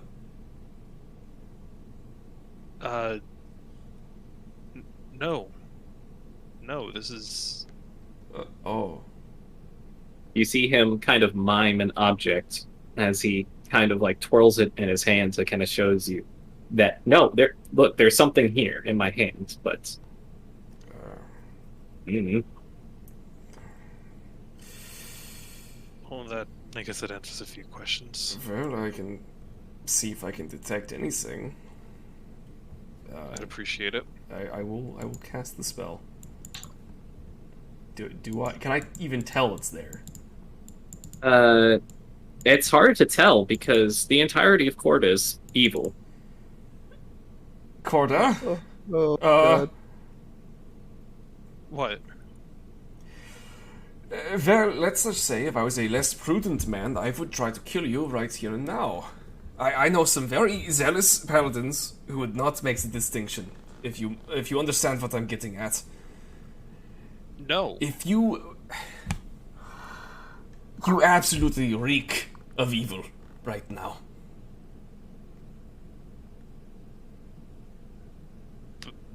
I haven't done anything. What happened in that tent, Corda?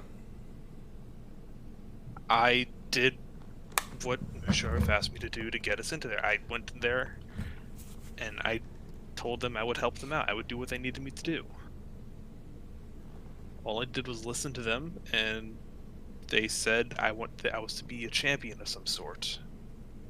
That's what we agreed upon. That's what we said I would do.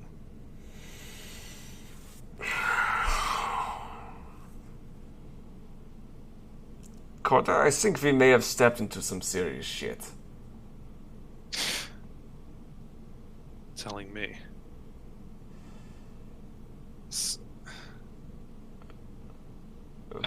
Whatever you did in that tent has utterly tainted your soul. Well, I suppose that answers one question. I should probably not do whatever it is she's asking me to do. What?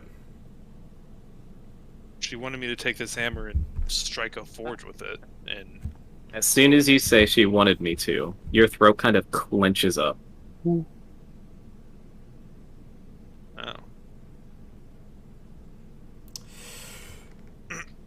Okay, so you can't tell me, obviously. Well, if it is physically restraining you from telling your comrade what it wants you to do, it probably isn't a very good thing. Yeah. Can I talk now? It depends. Are you going to talk about the subject of what your task was? No, I think I got the memo. All right, then your throat relaxes. Yeah, I'm thinking that's... Yeah, I'm starting to get that idea. Okay. Well, Brett had answered a few questions, so thanks for that, I guess. Yeah, you're welcome. We're going to find a way to fix this. We'll see. Let's just go. Back to I the don't want to room. be here anymore. Let's see if we can't find Earth. I guess we go look for Earth. You descend down the Here stairs. for nothing. Welcome See, to Earth, motherfucker. yeah, you see Earth. He's getting punched by Will Smith. It's fucking horrifying. Oh fuck! For a second, I don't know why I thought that was serious. You come down, you see Earth as he's currently a few tones in. But yeah, that's all you walk up to. You know, honestly, I wouldn't have taken either of you for the reading type. They're all picture books. Oh, Oh my god, I'm dying right now. He's got a Oh, -1 intelligence. I know, but he's Molly, no licking. No licking. Molly is now currently licking the power outlet. No, I fucked is up Earth. I fucked up one of her toes when I was trying to trim her nails and just looking Oh at her. shit. Yeah, it's happened before. She's fine. Yeah, but it's just like one of those things you just feel in yourself, you know? It's like Yeah. it's my fault. I made her whimper, and it was like, ah, damn it. But she's okay. Okay. She'll be fine by tomorrow. Yeah. okay. Okay. You're a good See? girl, So Molly. the gang is back together. Smile. I guess. You're a good dog, Molly.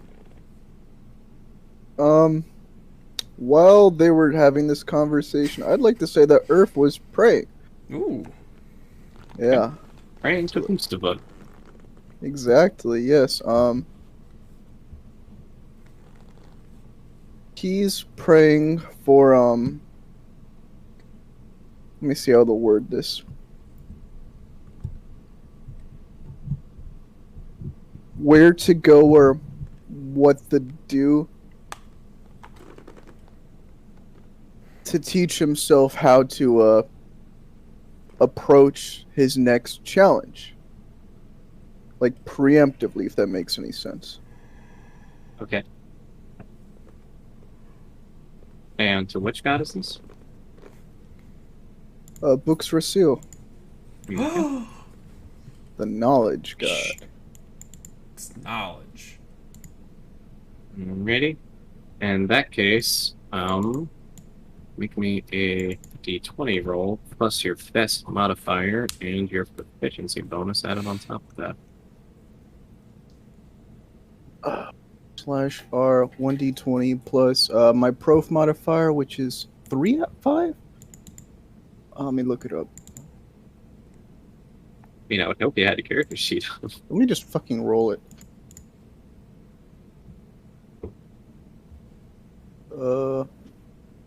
Dude. Proficiency is 3. Okay, it's 3. Plus 3, and what was the other one? And whatever your best skill modifier is. Skill modifier. Oh, okay.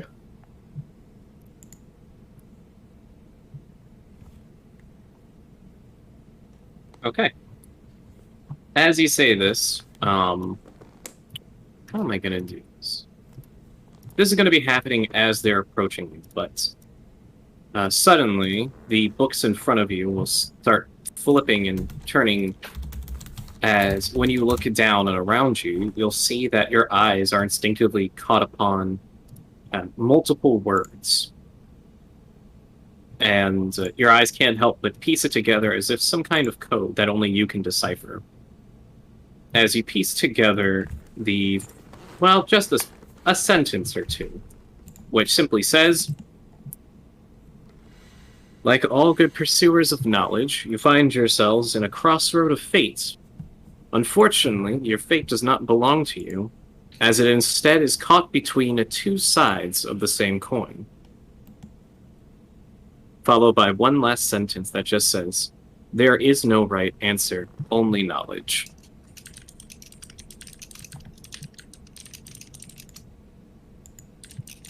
Okay, well, this is what he received, and Also, you get that much, that's how much honor you get. You get 17 honor. cool. Yeah. And in return, again, he will offer himself in his next whatever as a way to create new information, whether it's like something of like a way to fight a beast, like a method, like a tactic or something else. This is what I'm getting at. This is what the exchange as a merchant, the transactional nature of how he views his faith. Okay. So yeah. Mhm. You repay this with your own knowledge, and it is noted in a book of your own creation in the library of Boopstrasil. Inside his infinite library, there is a book dedicated to all of his followers, and each one has their own takes, has their own well of knowledge that they all find true.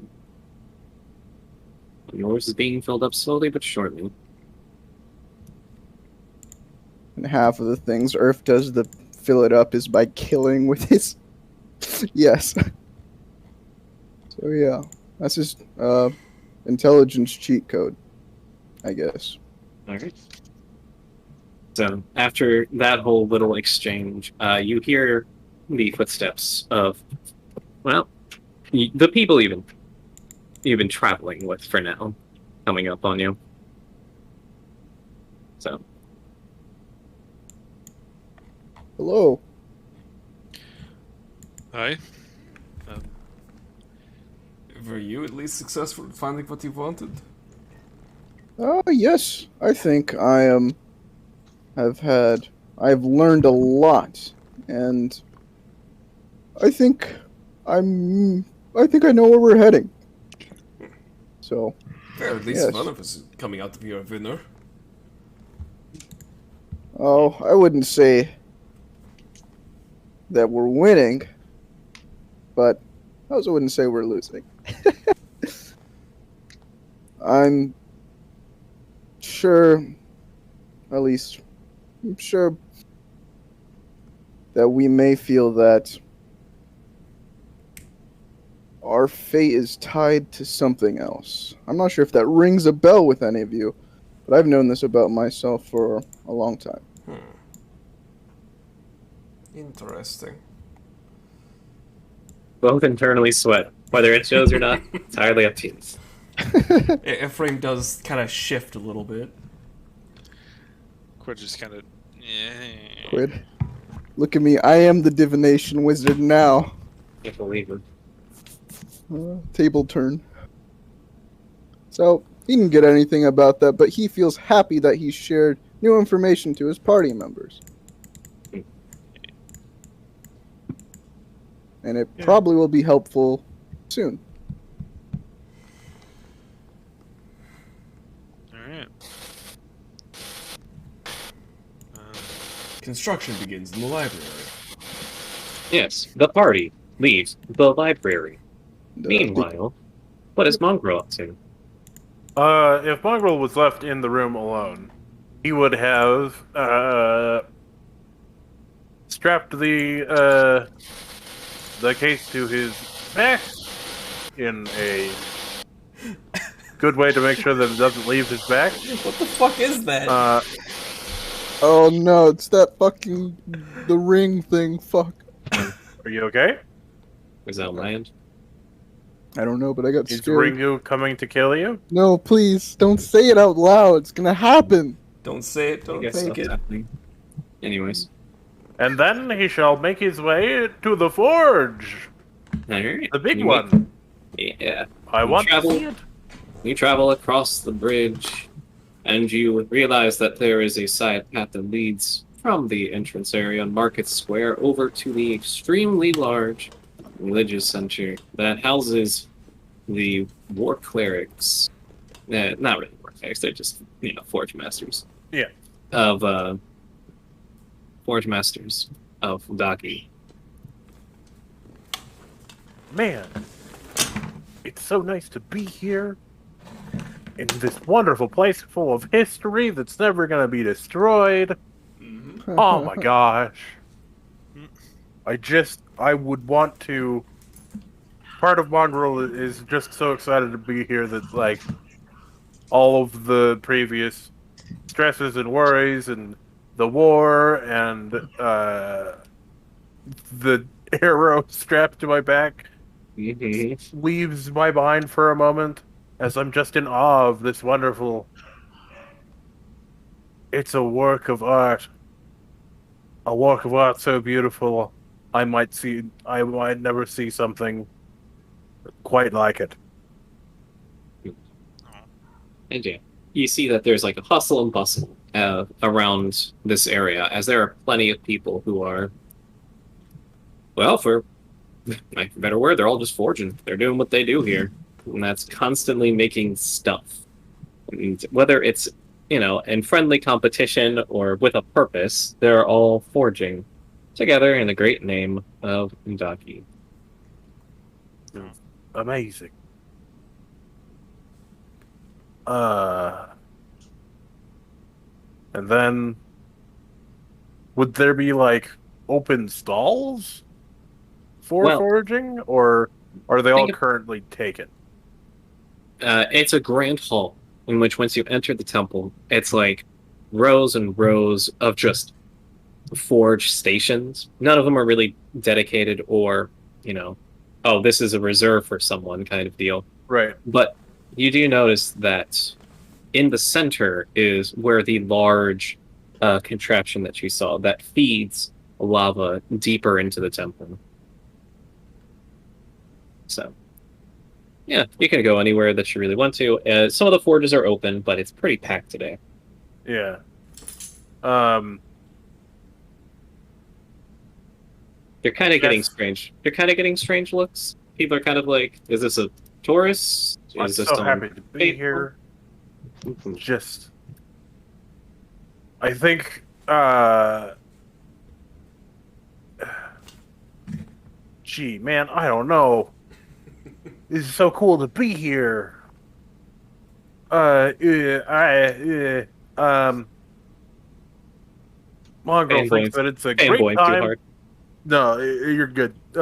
He's thinking too hard, and then he thinks, "Aha! This is a great time to just make something Yeah. and pray to the Gi and ask for a little bit of guidance." Because, man, everything's flowing back to him now that he's thinking about fortune. Yeah. As you start to forge with those feelings in mind, make me a smithing tool check with Absolutely. advantage. 'Cause Hooray! you're doing it in your like the best element you possibly could. Whoop. Nope. Advantage. All Cool. right. The second you sit down, it feels like, I don't know, you're in a custom-made environment for you, as just the creativity and everything just kind of flows naturally through you as you sink your emotions into the thrill of smithing. What do you make? I'm making. Man. I'm making. Smiley Let's just face. say it's a totem. I'm making a totem to the Gi. Something that I need this to connect me somehow. I need this. I need somehow to ask a question, but I don't know if I want to receive the answer. And I so want you to- make Yeah. you make this little totem, right? This little totem that, well, I guess I should probably ask you what is on the totem. Is it like one thing? Is it like a totem pole kind of thing of multiple things, or? It is a totem just of Dougie. Okay. Just like a prayer stone, essentially. Okay, yeah. You make it, and as you're making it, unbeknownst to you, we kind of like pan the camera back to see that other dwarves are kind of stopped forging and are watching what you're doing with an increased curiosity. As by the time you're done, there's like the sound of smithing has all but come to a stop as suddenly you're become the focal point of attention. As to them, this long dangly stranger with a mask and hood kind of shuffled in, sat down at a forge, and made something that is, quite honestly, open to interpretation of a lot of people. But they understand a respectable figure of Doggy when they see one. And the hall is filled with silence for a moment until someone speaks up and just goes like, just, wow, that's incredible. Yes, thank you. Um, hello. I am Urgenhanhar, Again, I'm and I am a smith and bard. Smith bar. Yes. Why, that's certainly a craft to take up. Well, And he kind of looks a little wistful as you say that. it's an adventuring trade that I picked up because I am an adventurer by trade, I suppose.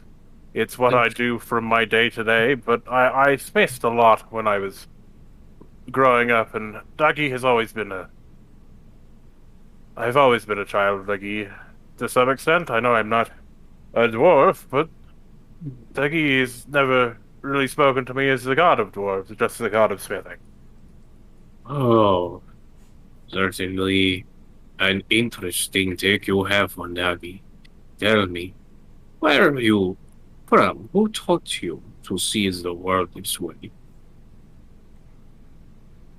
I grew up in a monastery near here. It was a bit of a different life, but I had to leave at some point to explore the world and take it at my own stride. I thought it was time for me to leave. And you And see now I this. have come back to Varklistan, and I'm unaware of what has happened in the land. It's so nice to be here in this hall, in this hall to the key that it's calmed me down some. Hmm, I see. Well, I cannot say that my own knowledge is all that impressive, but maybe you could speak to one of the higher ups. Maybe they might be able to help, since this monastery does not sound familiar to me. Uh, perhaps, perhaps. Um, I just, I never imagined that I would leave my land and come back to see it at war. I, it's never something I'd really thought would be true. And not only is it at war, but it feels out there in the desert and on the cliffs that the wound is growing more powerful day by day. I don't understand what's happening in my home anymore, I see. but Dagi has always been here to guide me. Hmm, interesting. Well, unfortunately, I cannot be of much help, but I can simply say you are home safe, and that anything we are smithing, no matter what, it is always for the betterment of preserving the dwarven peace. Yes, I really hope so. He nods as if that answer was satisfactory to literally everything that's going on in your mind. He has no idea, and he kind of just mm, looks at the totem that she made and just goes, "May it help you find answers. I will try to resume what I was doing." And he kind of turns and goes back to it with a renewed vigor after seeing someone so passionately smith. Thank you for your time. I guess I'll stand and I don't know if Mongrel would be comfortable walking up to a paladin or cleric of the church in worries that someone might see him for who he is. Yeah, But he you might could You could just try to find someone with a slightly fancier robe than what everyone else is Yeah. wearing. I might come up and ask someone of their stature, um, just if they could tell me more about what's been happening. Okay. What's been Roll. happening in Vaklistan in the months that I have been gone. Okay. In that case, as you walk through the halls, you can see that the large cathedral smithing fusion is dedicated in multiple levels to various things. The ground floor is smithing, the lower floor is advanced smithing, and the upper floors is dedicated to everyday worship.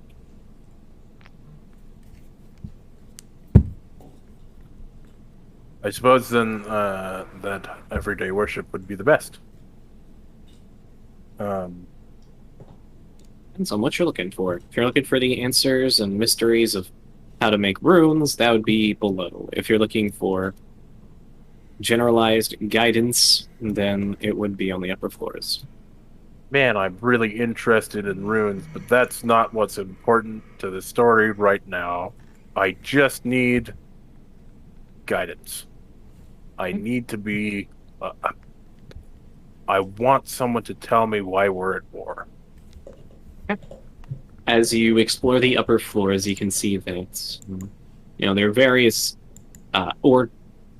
very well ordained figures. Their robes are heavily decorated. They have little bits of gold along the edges and sleeves. They have various runes on them, etc., etc. They look very lavish. So, Right. And eventually you see one of them kind of take notice and walk over and just go, "Yes, hello. Welcome, my child, to the temple of that." Thank you. I was. I know that. Well, I consider myself to. You seemed troubled. Come, Yes. have a seat. And they will kind of Thank you. lead you over to I don't know, a small sitting area. And they will continue to introduce themselves. My name is Falther Dwarwick. I am a high priest of Dagi, and I can tell when someone's spirit is torn. What has happened to you, child? I grew up in this land, not in the city, but in one of the lesser monasteries. And I left my home a short while ago to learn more about the world and see what there is out there in hopes that I could advance myself and advance my smithing in ways that I reached a plateau where I had been learning.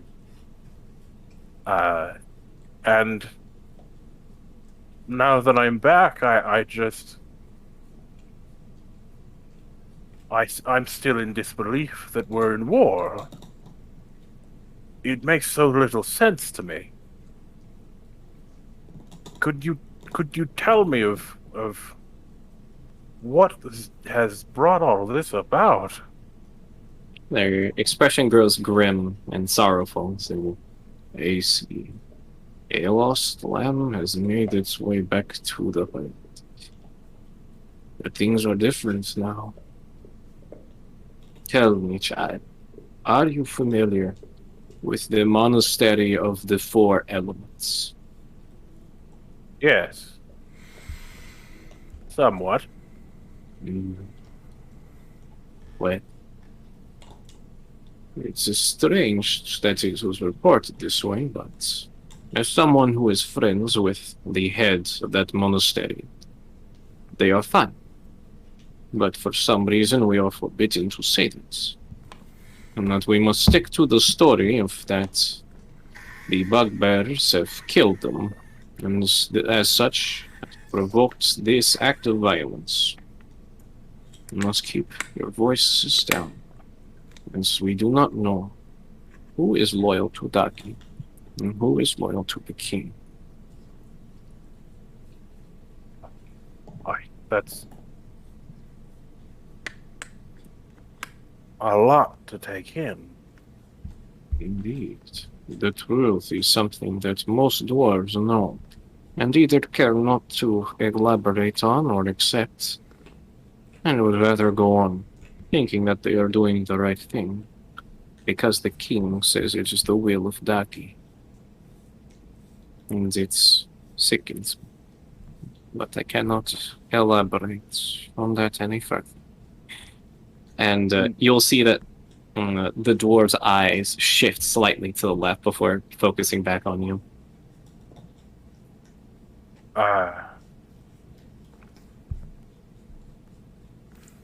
And would I think of that as like, hey, go over there where it might be more private, or like just looking around to see if ever anyone's paying attention?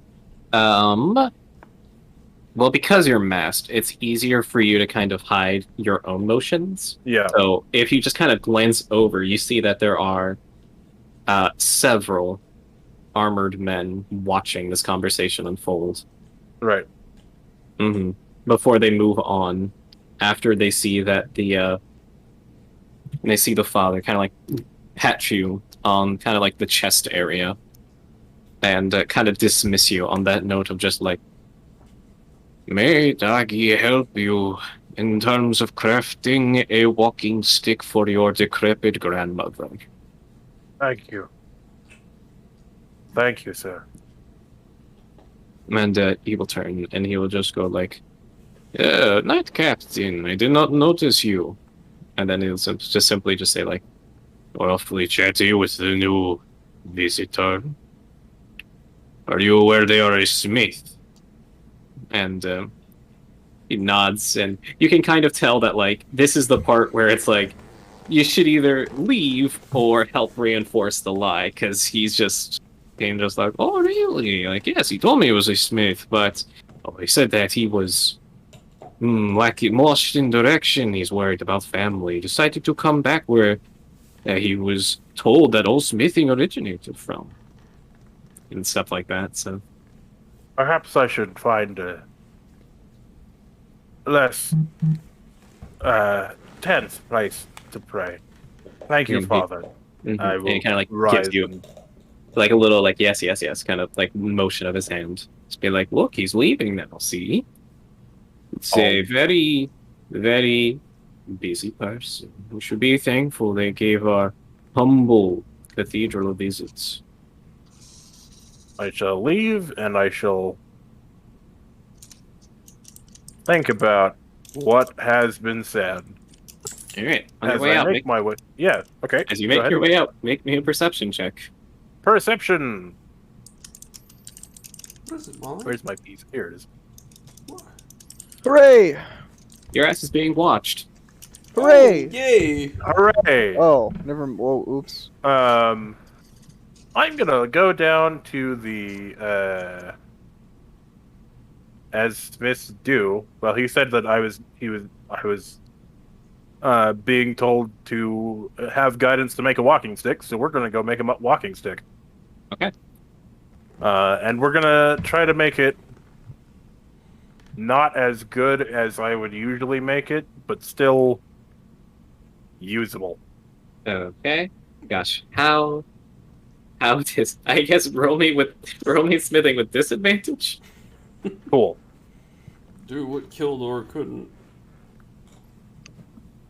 All right. Oh, well, it's good that it wasn't the 27.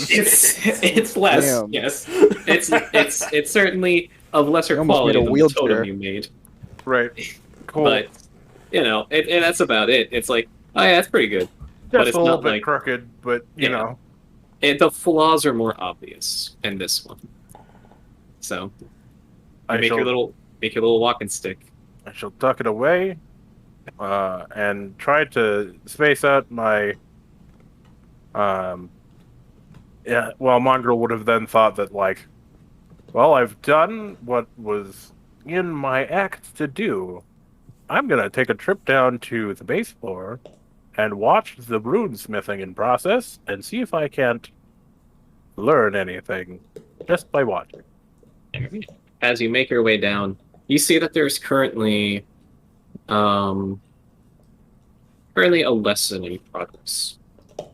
As you see a very gruff-looking dwarf whose skin is akin to leather at this point, lecturing a group of, you can't really tell at this point whether they're young or old dwarves, but they're all attentively listening, shakily sitting at a line of forges that seem not that different from the ones that were upstairs.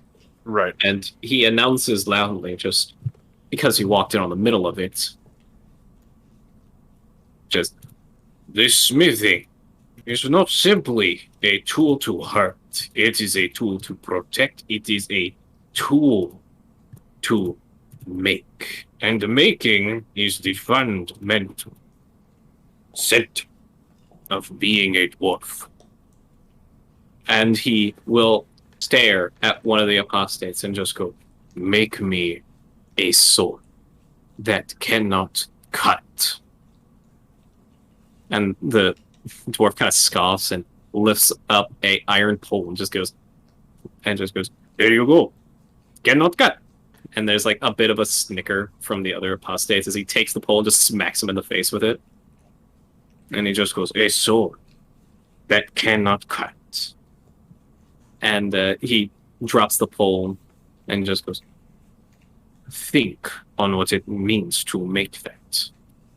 And he looks at the other dwarf that's next to him and goes, make me a shield that cannot protect. And he looks kind of confused and lifts up some unrefined wood and just goes, this is pretty sharp. Could probably stab someone with it. And he just takes the wood and he snaps it across his knee and tosses it on the ground. Just goes, yes, but can protect. Make me a shield that cannot protect. And just the dwarf is sitting there looking just utterly baffled as he walks over to one final one and he just goes, make me arm that does not have. And he looks absolutely baffled at that request and simply kind of like grabs a handful of chains that would be used in chainmail and arranges them quickly into a chain bikini and lifts it up and goes, is this good? And he just kind of like sighs and continues to walk down the line, asking of, let me see, make sure, let me check my notes to make sure I have this right. All right, let's see. All right. Ah, okay. I did make a mistake. It is a sword that cannot cut, a shield that doesn't protect, and armor that doesn't make a sound. Armor that doesn't make a sound. And they all must be made out of dwarven steel. And all the smiths just look baffled as how is one supposed to handle dwarven steel, the finest steel in all the lands, to be something that is silent? How are they supposed to make something that doesn't stab or something that doesn't protect? So, you know, there's a handful of very confused people. And, yeah, just, he kind of like sighs and walks away and just goes, the lesson is adjourned. Think on those three things. For if you cannot make those, you do not understand the nature of smithing, and as such are unfit to learn how to make rules. And the apostates kind of like look a little upset as they all kind of like scatter. Oh.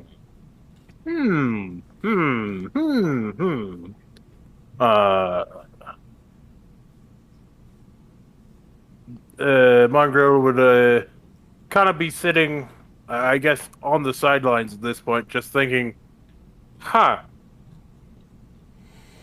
I suppose one could make a dull sword, but that necessarily, with enough force, could be used to cut. An interesting dilemma. Indeed. Perhaps a shield that is only the frame, but nothing within. It does not protect, but could it really be called a shield? These are all very deep thoughts that Mongrel Deep was thoughts. having. Thinking. Deep thoughts. I guess Mongrel would try his hand at making just a dull sword. All right. Or a sword that is rounded at the edge, purposefully. Okay. And are you doing this at the downstairs forges, or are you doing this back? I guess I would do this at the downstairs forges because I was here. Mm-hmm. I would ask for permission at first, just like, can I, sir, can I possibly try my hand at your riddle? These smiths are meant to be for the dwarves in training to become runesmiths. Learning runes, I think, would be something I would love to do.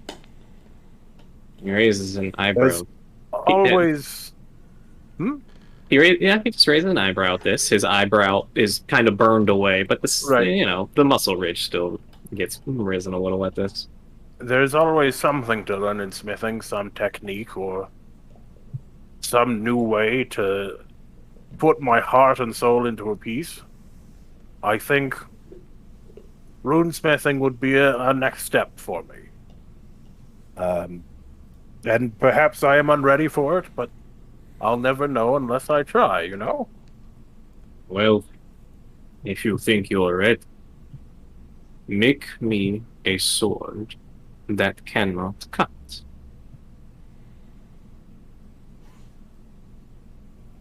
A sword that cannot cut. The sword, a long stick of smacking Mm-hmm. in a normal roll. Yeah. Yeah, you make a sword, and you kind of do like this funny thing with the edges, so it's like rounded out so it doesn't cut. Yeah. And he looks at it and just kind of sighs and just goes, "No, incorrect. This is not quite what I was looking for." And he kind of puts it down in a disappointed fashion and walks away, and just goes, "You must continue to learn smithing, my friend, but you are not quite ready for the next step." Thank you for your wisdom.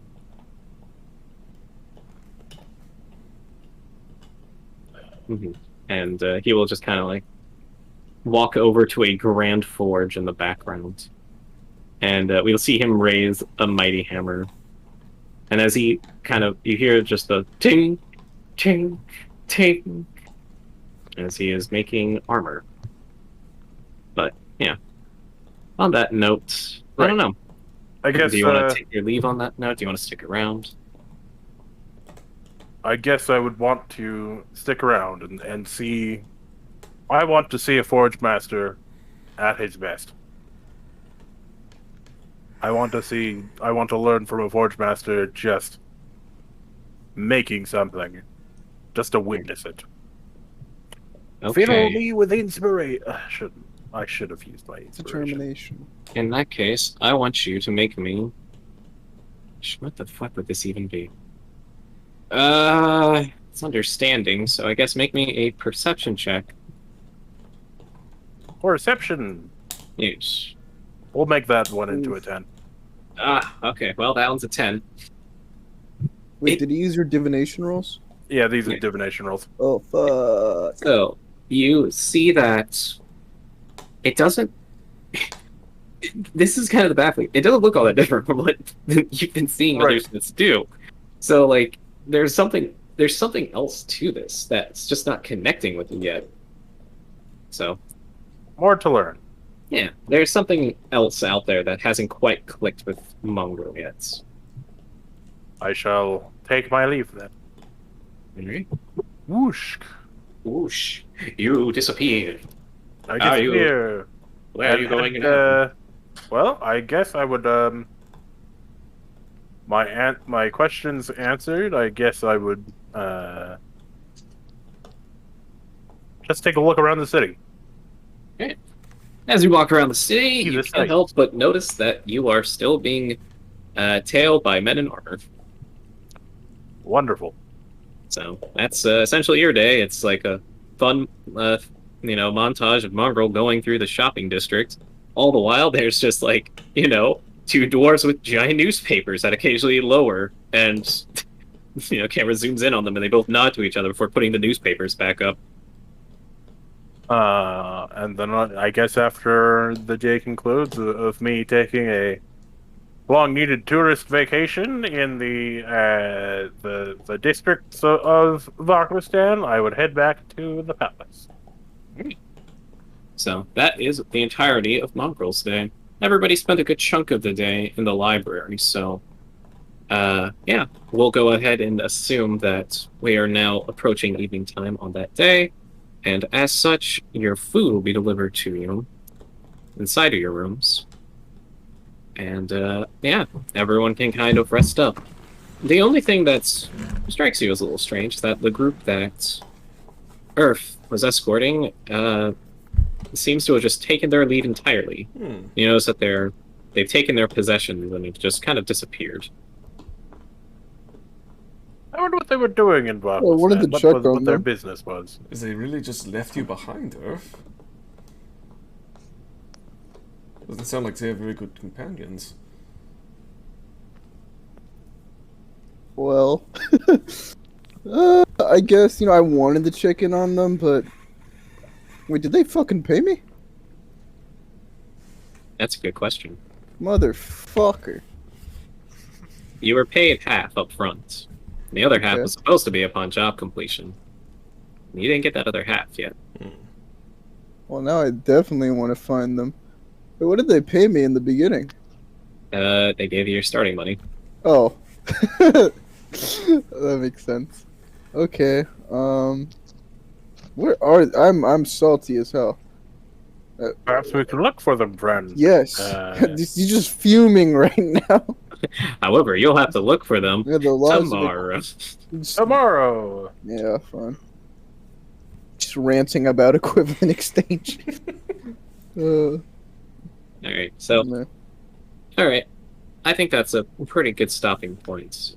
Next session, which will be on Sunday, will be Sunday. Sunday. We're going to try to stick to Sundays. We'll see if that works out. But, Yo. Father's Day? yeah, The 20th? yeah. Okay. I think I might be okay, actually. I'm not sure. Sunday, the 20th. Okay.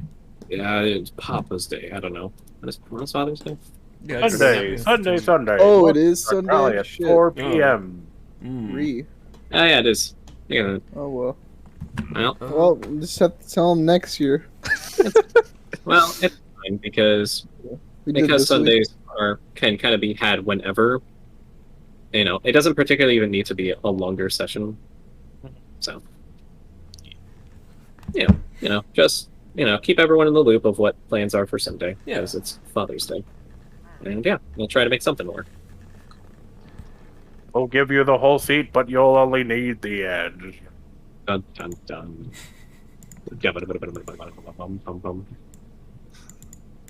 Okay, so It was with a fun that, session. yeah, everyone is good to go. Let me see.